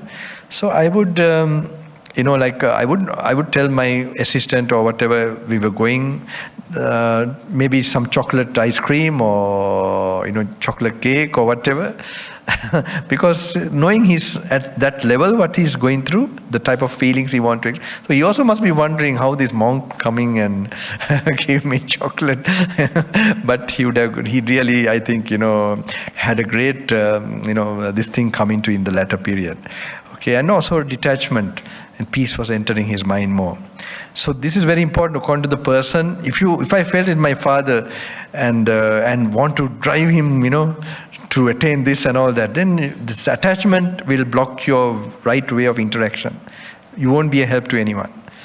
So where you you detach yourself, you are in a better position, and you really, by your detachment, you create a mystical force. A mystical force where the person begins to change automatically. Okay? You must learn to tap that. Otherwise, it's not constructive, it's not practical.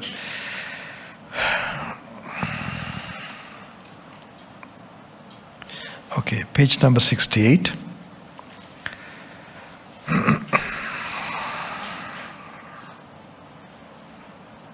Same page on top, the simile is explained, the simile, okay, the one that is told by the author. When a butcher rears a cow, brings it to the place of slaughter, binds it to a post, makes it stand up, slaughters it, and looks at the slaughtered cow. During all that time, he has still the notion cow. But when he has cut up the slaughtered cow, divided it into pieces, and sits down near it to sell the meat, the notion cow ceases in his mind, and the notion meat arises.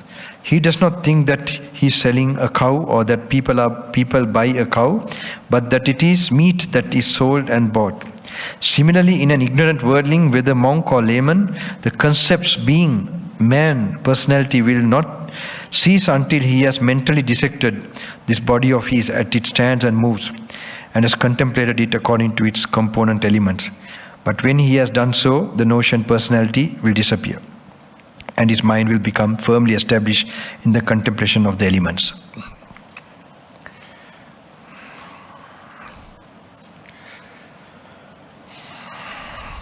So I will just show you the walking meditation. There is that mic. I think the gentleman is there. No. I was wondering, there's a Sri Lankan community here, right? It's not a big community, or it's a small community, I don't know. Sorry, I mean in Malaysia, in Kuala Lumpur. There is a Sri Lankan community, no? A small community, or like... You're not very aware of them, okay. Brother Leslie is a Sri I know, yeah, okay. But do they also come for meditation and the Sri Lankan community? They do? Because I used to complain in some countries where they had only Sri Lankans. Now here only Chinese, what's the problem? තේරෙනවද මම කියන දේ මහත්තයනේ? ලංකාවේ ඉන්නවද භාවනා කරන්නේ නේද? Do they come? Very few, oh, not much. Then it's a problem for me. No problem. Can I have the mic? Yeah.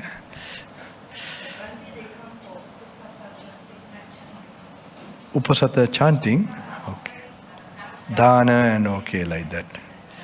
But this is in Sri Lanka also, so I'm trying to make them meditate in Sri Lanka. Yeah, really. It's trying to bring, because also there's underlying this thing that Nibbana can't be achieved now. So that is there. You can see the way they behave, how they are all going, doing things. It shows that inspiration and constant practice is not there. It is not a time yet. It is a long time ahead when it's not possible. Still is so vibrantly possible. for people to achieve this.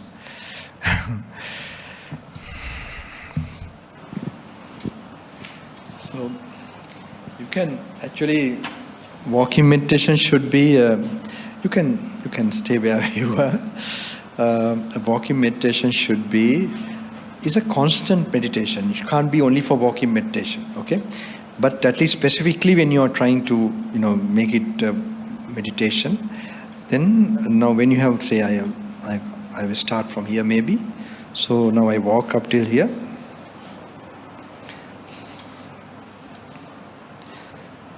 So I normally will remind myself, all what has happened is gone.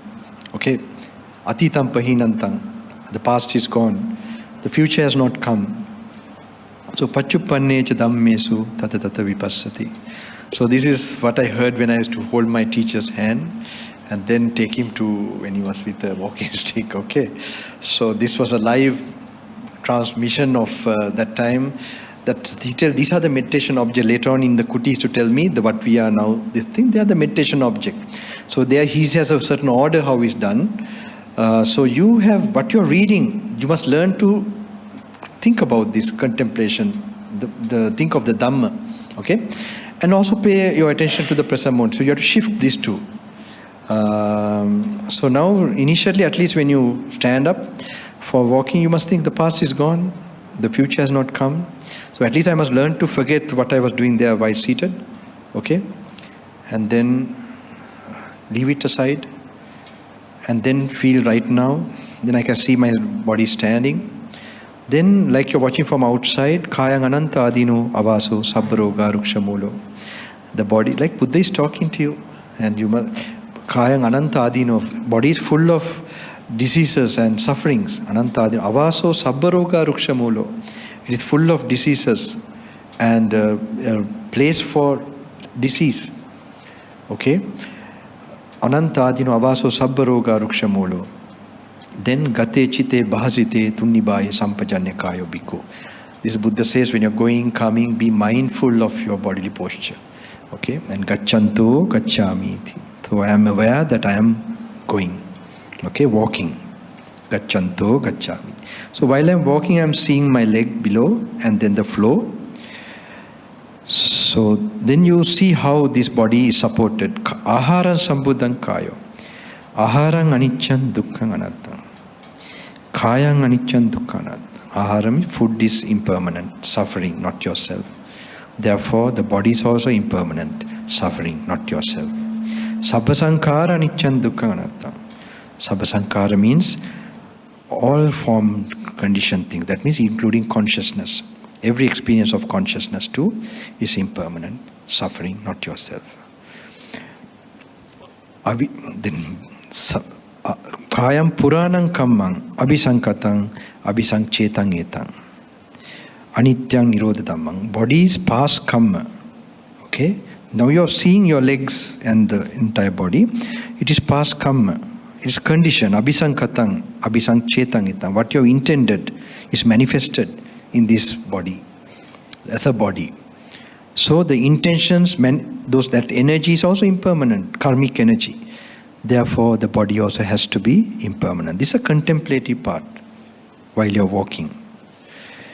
Then avijja paccaya sankhara. Or before that, some inspirational ones. Santindriya, santa manasa, santang tesang gatang chittang, okita chakku mitabani, thadisa samana mama. Your body tranquil, santindriya, santa manasa, mind calm, santang tesang gatang chittang. While you're walking, moving, like floating very calmly. Okita chakku mitabani, looking only few steps ahead. Thadisa sramana mama. May I be such a saint, such a monk, such a yogi. So these are some inspirational verses. Bhante adds to the Sakman to get some inspiration. And then Vantalokam is Santindriya Santama. Then after that, when you're walking, then you can contemplate more. Avijja paccaya sankhara, sankhara paccaya vijnana, vijnana paccaya jati, jara marana soka parideva dukkha domanas. Now Bhante cut short this. Like ignorance, avidya, is the cause for ignorance of this Dhamma, is the cause for reacting, making karma, sankhara. Sankhara is the cause for consciousness. Consciousness is the cause for rebirth. Now he jumps that, makes it short. Some suttas it explains like that. So that is like the rebirth process. Okay? So you have to mentally picture how then consciousness, because of consciousness, jati jara marana soka parideva dukkha domanas. Okay? Then when you see the Dhamma, avidya pacchaya sankhara, sankhara pacchaya vijnana. So when you see this, for example, vaya dhamma sankhara, upadda vaya dhammino, upajitva nirujjanti ekang rupa samo sukho. Vaya dhamma sankhara, the conditioned phenomena, is subjected to decay all the time. Upadda vaya dhammino, they arise to pass away. Upajitva nirujjanti, their cessation. Ekang rupa samo sukho, that is highest peace. So mentally you think about it. Sabbe sankhara anicchati, all conditioned phenomena is impermanent. Yada panyaya passati, when you see this with meditation, atanibindati dukkhe, you feel disgusted, dispassionate from all what is suffering. Esa maggo visuddhya, this is the path to purification. Okay? So when you have these experiences, what happens? Avidya nirodho, your ignorance diminishes. Avidya nirodho, sankhara nirodha, your reaction diminishes. Sankhara nirodho, when sankhara cease, vijnana nirodha, consciousness begins to cease. I had to tell begin to because this is what is happening in me. I can't when I'm thinking about it. So you visualize that when consciousness is ceasing, then rebirth, jati nirodho. Jati nirodha, jara marana soka parideva dukkha domanasa nirujjanti. Etang santang, etam panitang, sabba sankhara samato. This is a bliss where all the conditioned things get stilled. Patinisago, etang santang, etam panitang, sabba sankhara samato. Patinisago, tannakkayo, where all craving will get ceased. Nirodho, cessation. Virago, dispassionate. Nirodho, nibbananti. Sankhara parama dukkha, nibbanang paramang sukha. So then you can start again. So this is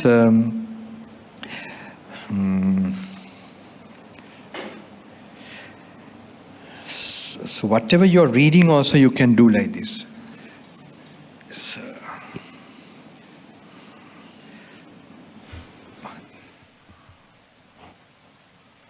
So what you're reading,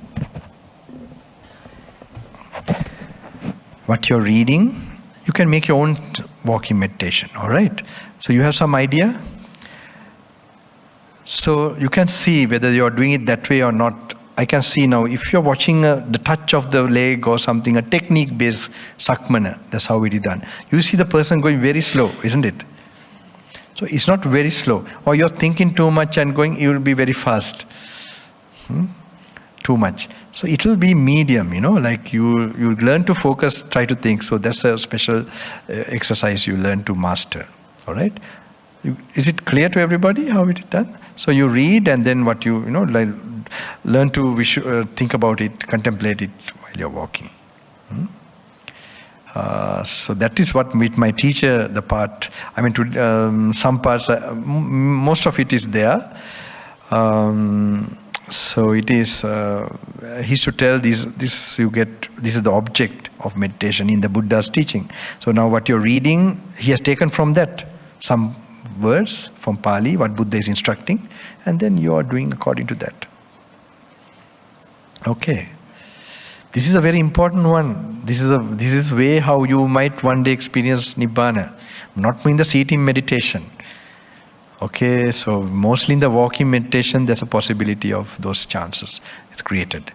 And also while you're maybe reading, it depends. So I told you, don't do more than 1 hour of metta or anapanasati from 6 in the morning to 12 in the noon. Yeah, this is for this retreat. If you happen to come another retreat, it will be changing. Then more time for samadhi and like that. But now I'm doing it like, even if you don't able to come another day or your life, what will happen? That just get it whatever you can get right now. All right. So, but you have an idea.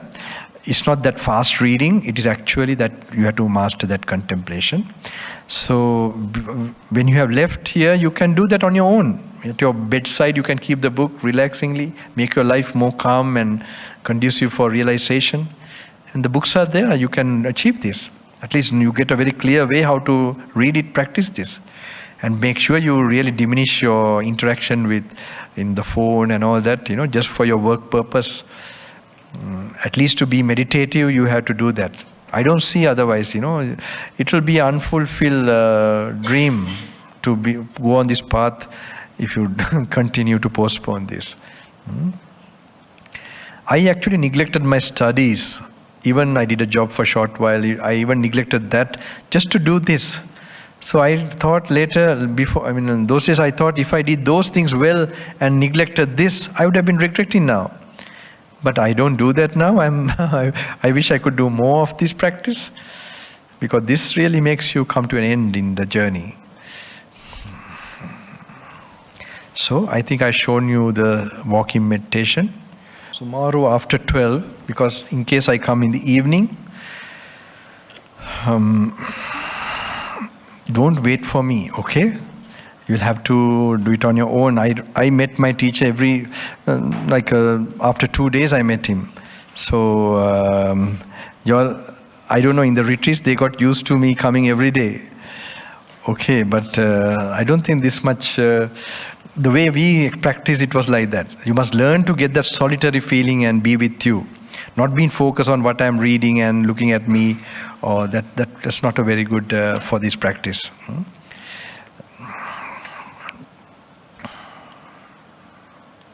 What you need is sufficient silence. If you can't stop the silence, if sound is coming, then be detached from wanting to have silence. That is real silence. Okay? So there is a silent space in your mind of non-clinging, attached. So learn to notice that and experience that. So otherwise, if you attach to silence, it's a big sound.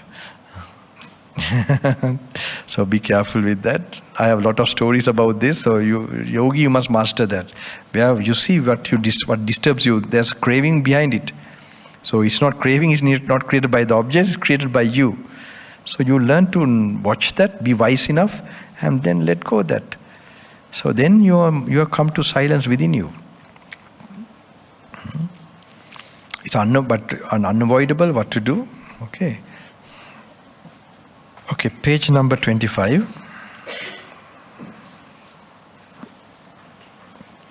Now this is the real Kamatana meditation object. So this is actually tomorrow after lunch you will be starting. Now don't read, okay? Today only you will be reading word of the Buddha, and tomorrow until in the morning, if also you can read the word of the Buddha. And the other, today itself you can read that other few suttas initially, about the incalculable beginnings. All right. Page 5 to page 15. You must finish by tomorrow lunchtime. Okay. Today you try to finish this, because this is very small, simple, it's nothing to contemplate. It's to give you some urgency. And word of the Buddha also, you can, that is all, you have some little more until tomorrow. 12 o'clock, try to finish. And after 12, you start with this main thing now. It is from page number 16. Okay? That is your real meditation objects you're getting.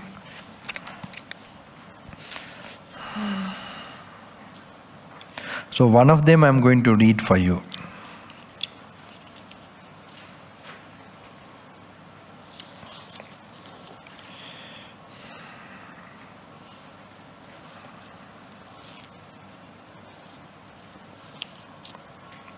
Okay.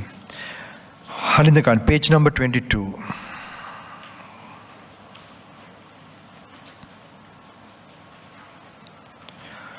Thus have I heard. We had to find a book for this gentleman somehow. He's so earnest, I don't know how to do. Do we... Are you staying residentially here? And you don't have a book? Oh, okay. I might have to get you one somehow tonight even, I don't know. Because you must have it with you and read. I can give this one, okay? Because I have the Bhikkhu Bodhi's Samhita, I can give you this one, that's right. But bring it tomorrow and I'll take it back, okay? When I have to give. Okay. Page number 22. Thus have I heard. On one occasion, the Venerable Mahakachana was dwelling among the people of Avanti on Mount Papata at Kurugara. Then the household Halindakani approached the Venerable Mahakachana and paid homage to him, sat down to one side and said to him, Venerable Sir, this was said by the Blessed One in the questions of Magandhya of the Attakavagga. Having left home to roam without abode, in the village the sage is intimate with none.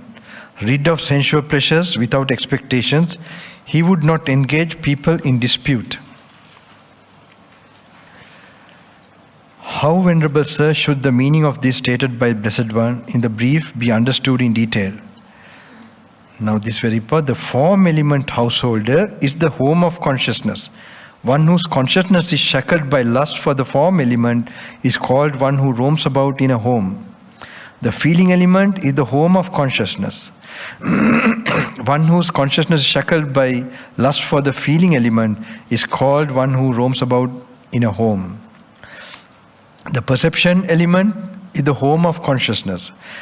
One whose consciousness is shackled by lust for the perception element is called one who roams about in a home. Volitional formations element is the home of consciousness. One whose consciousness is shackled by the lust for the volitional formations element is called one who roams about in a home. It is in such a way that one roams about in a home.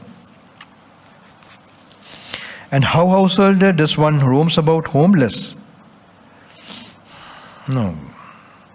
The desire, lust, delight and craving, the engagement and clinging, the mental standpoints, adherences and underlying tendencies regarding the form element, these have been abandoned by the Tathagata. You know the Tathagata means to the Buddha when he refers to himself. Cut off at the root, made like a palm stump, obliterated so that they are no more subject to future rising. Therefore the Tathagata is called one who roams about homeless. The desire, lust, delight and craving, the engagement and clinging, the mental standpoints, adherences and underlying tendencies regarding the feeling element, the perception element, the volitional formations element, the consciousness element, these have been abandoned by the Tathagata, cut off at the root, made like a palm stump, obliterated so that they are no more subject to future rising. Therefore the Tathagata is called one who roams about homeless. It is in such a way that one roams about homeless. So this is just an idea. This is also a good one to think. This is very related to our craving, this thing and all that, that makes us focus to this, that makes it like a gum. A gum that binds consciousness to body, feeling, perception and mental formations. So what we are doing now is taking the gum away. When you're taking the gum away, what happens? It cannot exist, okay? So just have this thing in mind. It has a very deep meaning, okay, which will make you touch Nibbana also. So this whole suttas will, it will, make you direct towards that. So this one sutta normally made a person an arahant in Buddha's time, okay? So why Buddha or my teacher make us read this is a special way. I think he tells only monks this instruction. When monks come to him, he is to tell, if you want to attain Margapala. You know what I mean Margapala in Sinhalese? It means path and fruit. That means Sotapanna or whatever. Go through, he used to tell them, go through Kanda Salayatana Vagga. That means Kanda means this. Salayatana you will be doing it after 2 days, okay? So this is my goal. Actually, this I have now laid the platform. Any monk, any lay person, anyone wants to attain Nibbana, this the way is exactly given. Okay, so it's open to anybody. I have done my duty. So actually, I have not thought whether you're a layman or not, who has the potential. Let them try. Why not? Better trying, and who knows? There could be so many who can attain that. Okay. So it will definitely help you at the moment of death and so on. I will just preparing you for that. I'm sure. So if you find it bitter, I can't help it. I'm sure you all are serious people. I can see that for knowledge and practice. So tomorrow, then we will continue. Please try to maintain silence. Okay, that will help you. You might forget and suddenly try to remind yourself. Of course, if you have some problem, definitely tell to the organizers. And if you have any problem, I'm available. All right, anything disturbing, don't feel shy. You can send a message to me and I'll be available. You can try it out in something there, as I told you, chant near the Bodhi tree and all that, okay? You can do that. If you even doing all that, something doesn't go away, you can call me, okay? And I'm sure doctors, everything is available if you have that part also. So mentally you're free. You're not like, in the middle of a jungle or somewhere. All the phobia and all this gone away. Anytime you can. Or anytime you feel you want to go also after trying, you're free. Don't worry. You don't feel shy and you'll not upset me also. Okay? Just be free and just spend the time. And take it day by day. Or you have some material to read. You have things to contemplate. And try it out. And from time to time chant, go refuge to the Buddha. Okay. It's not only just doing that, you have to massage your brain with some saddha, some faith. Not that all the time you're praying and all that, no. That will also help you. Especially before you sit down for meditation or samadhi or like with metta or anapanasati. Tomorrow in the morning you will get an idea of how the metta is practiced, how I do it, the recording. I might be there, I might not be there also, but that's a possibility, we'll see, okay. While I'm going on my own path, I am sharing with you all, that's how it's going on. Anything you want to ask? Yes? If I may, in regard to this book here, page 46. 46 is talk about independent origination.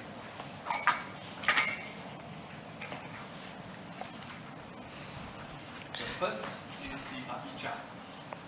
Which one, 40? 6.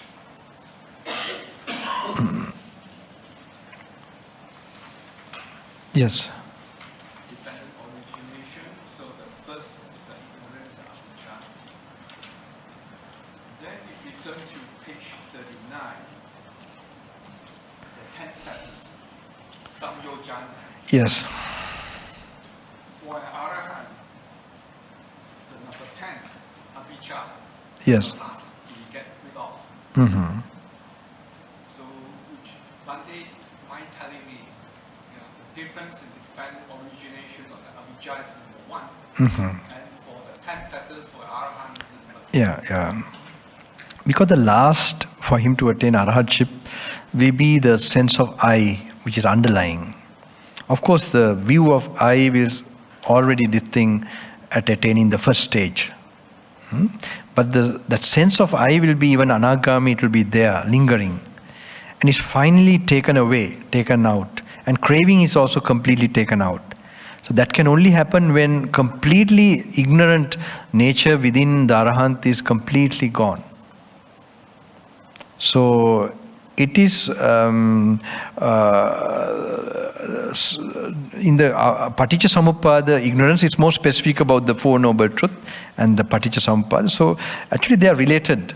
That's so completely being aware of Four Noble Truths and actually Four Noble Truth is like when you experience the first Noble Truth, all the three are there at the same time. Okay? When you experience impermanence, one of the qualities of impermanence, suffering or no self in your perception, in your Dhamma perception. Okay? In that experience, what happens? You'll definitely see things as suffering. Okay? All things. And so the first noble truth is then clear to you. But for you to get that perception, clarity of perception, definitely you have been practicing samatha bhavana, meditation, mindfulness, all that, to get that level of experience. So that things you did to get that perception was already the path. Okay? So the moment you are experiencing that, you have no craving, no at all. So that's the Nirodha Satya. So they're all together actually. Okay? But to explain, we have to tell four noble truths, like Chaturari Satya and all that. So they are like, though they are, so ignorance here, it is mostly the last, the self idea, the underlying nature of that is completely will be gone. So they have, they are very similar. Okay?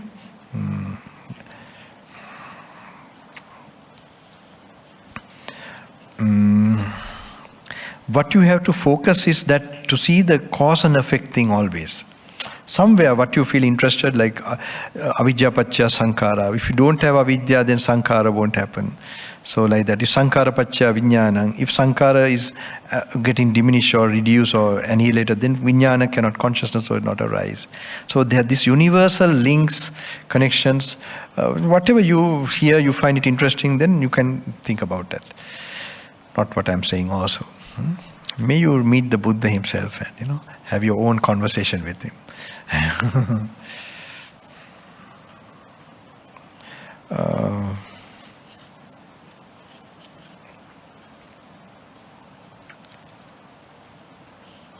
And also there is now, as I told you, when you meditate, there are levels of clarity you will get. Okay.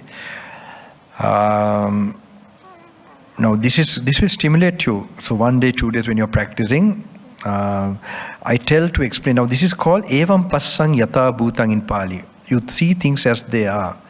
Okay.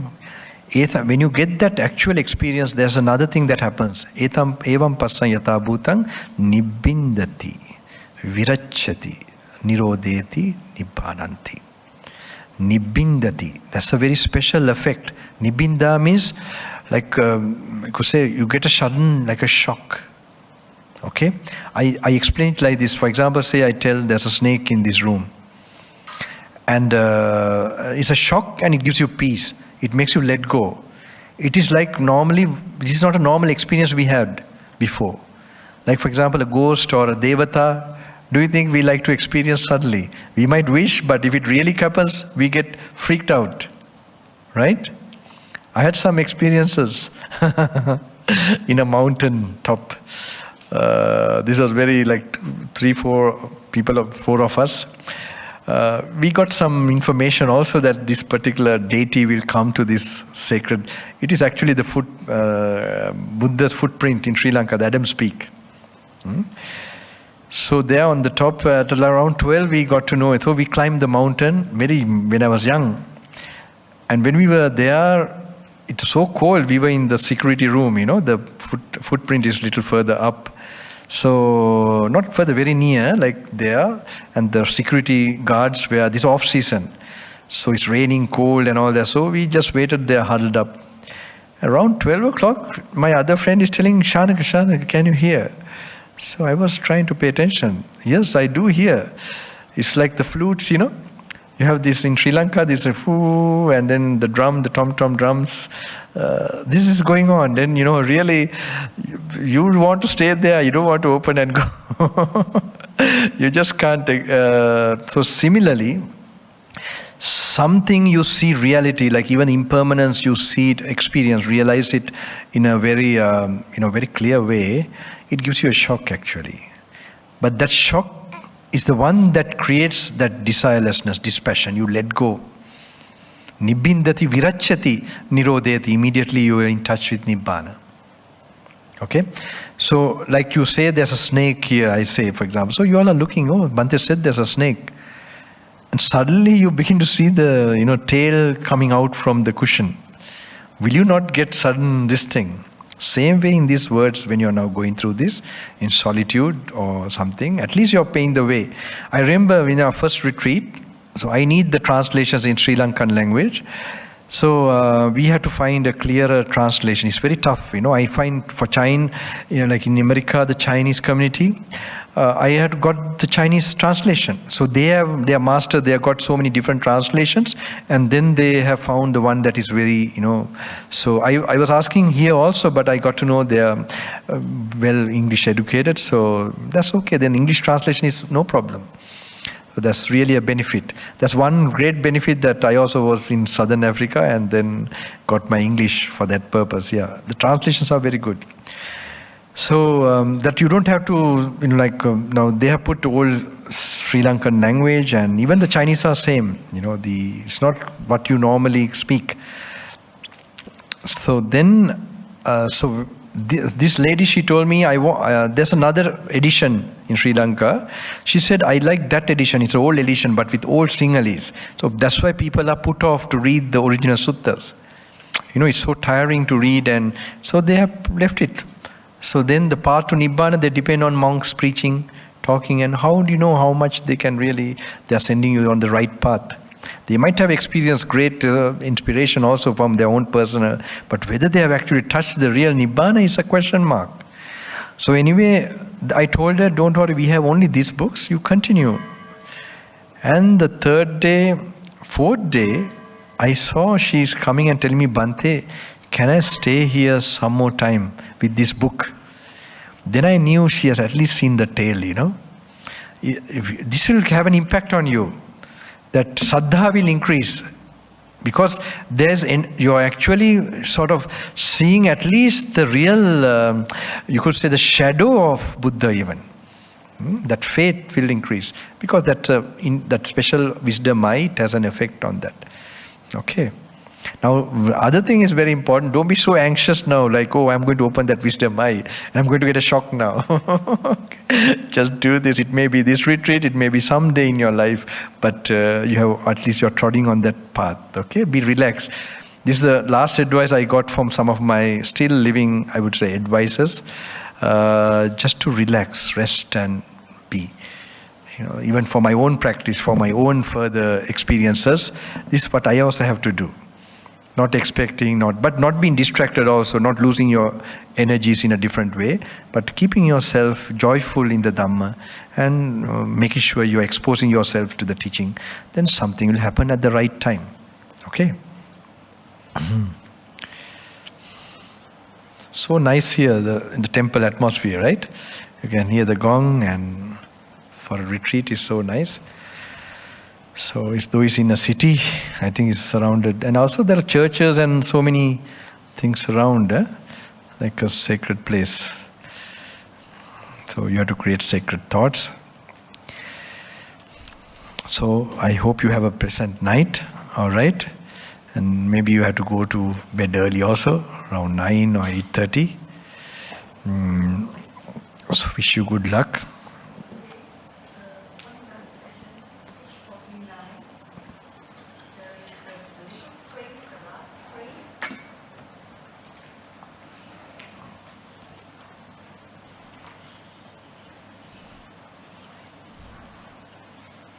49? Yeah. Yes. Oh, you mean the 5 causes were there in the past, 5 fruits we find in the present life, 5 causes do we now produce, 5 fruits we reap in the future. This diagram has been made, this from the Visuddhimagga, but don't take it very seriously, okay? Because this is another way of, in the commentaries it's coming like that. And if these commentators had a direct experience from the suttas, they would, this is a bit, little strong words, I don't know, I hope, pardon me all the senior and all the traditions, I don't think they would make commentaries. Okay, but I don't know, I'm not a Buddha to really judge about that. This is my own humble kind of, what level of knowledge I have. It may be mistaken. Okay, so, but you can see the diagram. This is also helpful, just to see, past, present, future is taken also. 5 causes. The causes were there in the past. 5 fruits we find in the present. So It's from the Visuddhimagga, it's okay.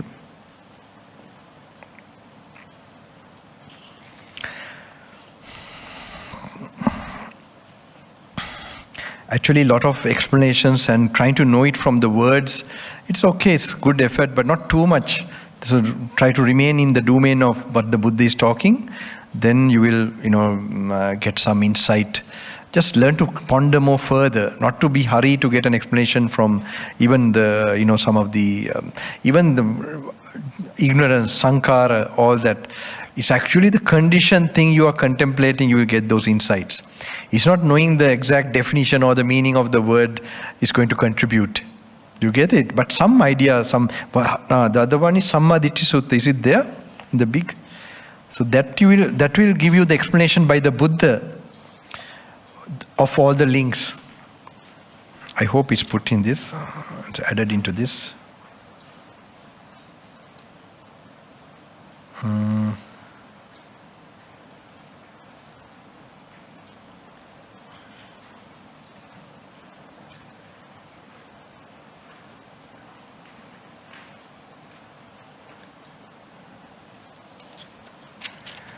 Okay.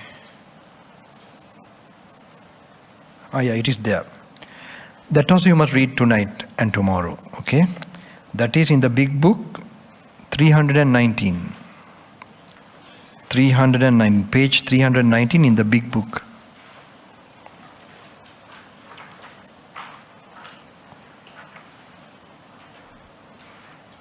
Okay?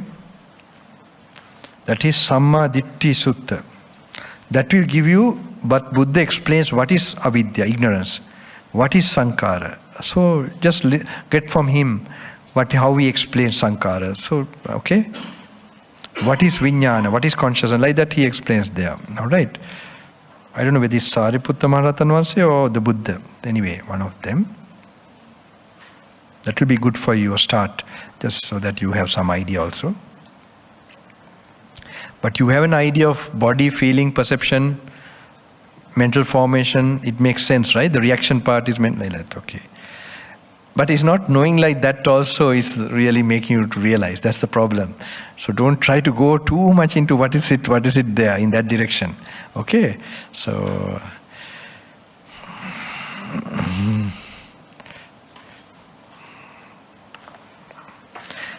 like it doesn't mean you have enlightened if you explain it properly. So that will be very easy, right? Everybody will be giving an so only in modern schools, and that's how you pass. This is, you have to see the Dhamma in your mind. So anything else? So tomorrow, if you have not taken rest or something, you can sleep well, all right. Rest properly and come for breakfast or lunch or whatever you want. Just rest your body. Don't be driven by what others are doing or whatever. Try to be alone with yourself, with the Dhamma. But make sure you don't interact surrounding. Of course, maybe some are talking, that will be discouraging. You'll feel irritated.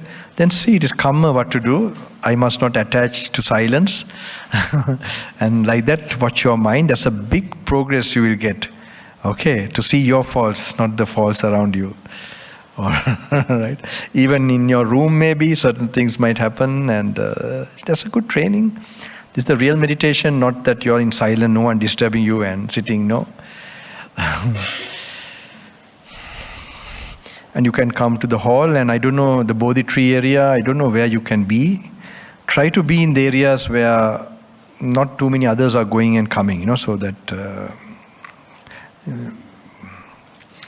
or you can be even in your room, just lie down and you can read like that, or somewhere find a quieter place, make your own sakman near the Bodhi tree, somewhere near the Chaitya, or somewhere come here, like that, find a place on your own. Okay? Try to be away from others also. If you can't, then if they are there, then accept it also. Okay? It's all in the mind, state of mind. Okay? Good luck to you all.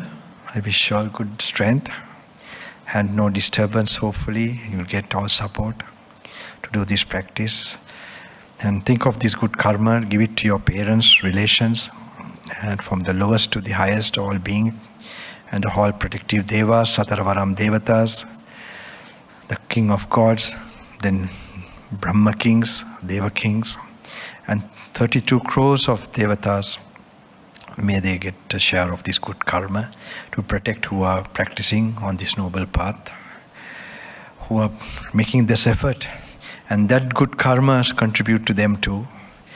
And then not only them, all human beings in this country and other countries too. May they get inspiration in the Buddha's teaching, the Samma Sambuddha's teachings. May they be able to practice. Before it's too late, they get opportunity, get faith in the Master, so that their moment, last moment, and the moments of adversary, they will not suffer, they will not shed any fear and tears or anything like that. That they will get the strength in this life too. All are looking for that happiness and fearlessness.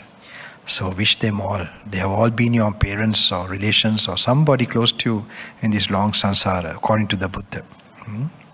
So make sure you don't exclude anyone, that you include every living being, even animals, creatures, unseen spirits, the lowest worlds and the highest worlds, and any other being unknowingly obstructing one's path, even those beings unknowingly, may they too get a share and get blessings from your life. Bhavatu sabba mangalang, rakkantu sabba devata, sabba buddhanubhavena, dhammanubhavena, sanghanubhavena, sada sutti bhavantati, sopatvetva, dukhim midetva, nivansvalabhatva, sansara perapina matvetva, මේ භවයේදීම නිවන් මඟ යන්න සිළු දෙනාට ශක්තිය ධෛර්ය ලැබේවා. ඔබ වහන්සේ දුර කතර ගෙවාගෙන මේ උතුම් ආත්මයට විමුක්ති ඥානය සාන්තිය අඩුවක් නැතුව දෙන්න අවස්ථාව. නිවන් සුව ලබත්වා ධර්ම ශක්තිය ධර්ම ශාන්තිය අඩුවක් නැතුව මේ සියලු මනුෂ්‍යයන්ට මේ රටේ මේකේ ලෝකේ පුරාවට ඉන්න මනුෂ්‍යයන්ට ඒ උතුම් ශක්තිය ධෛර්යය අඩුවක් නැතුව ලැබෙන්න. බුදුන්ගේ අනන්ත බුදු ගුණ බලය මහා කරුණාවේ ගුණය පිටක් හරිය බුදු පුතෙක් හැටියට මතු කරන් ලෙන්න. You can put them. My friend, you can put them. You can put.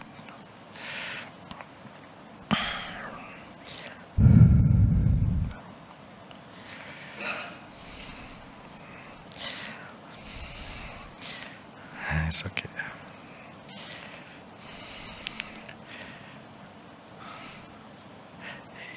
It's okay. I hope you will get the inspiration and strength. May you all get all the strength and willpower, the noble strength from all these noble masters to come out of all suffering to highest place Nibbana. And all others in this country, especially the Muslim community too, may they get all the support and strength, have good feelings to all of them, unknowingly or knowingly, think they are our relations too. And everybody, human beings, your own country as well as all other countries, may they get a share of this good karma. Come out of all suffering to highest peace, Nibbana.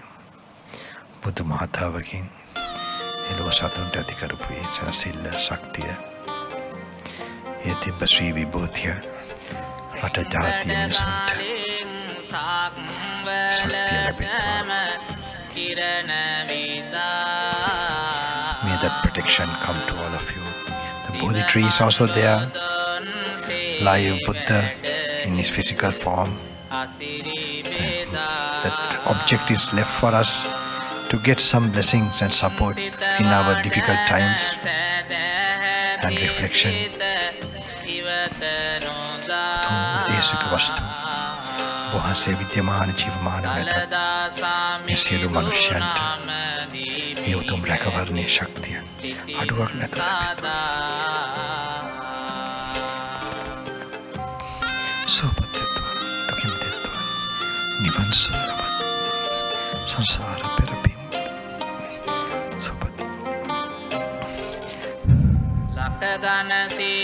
All blessings to you all.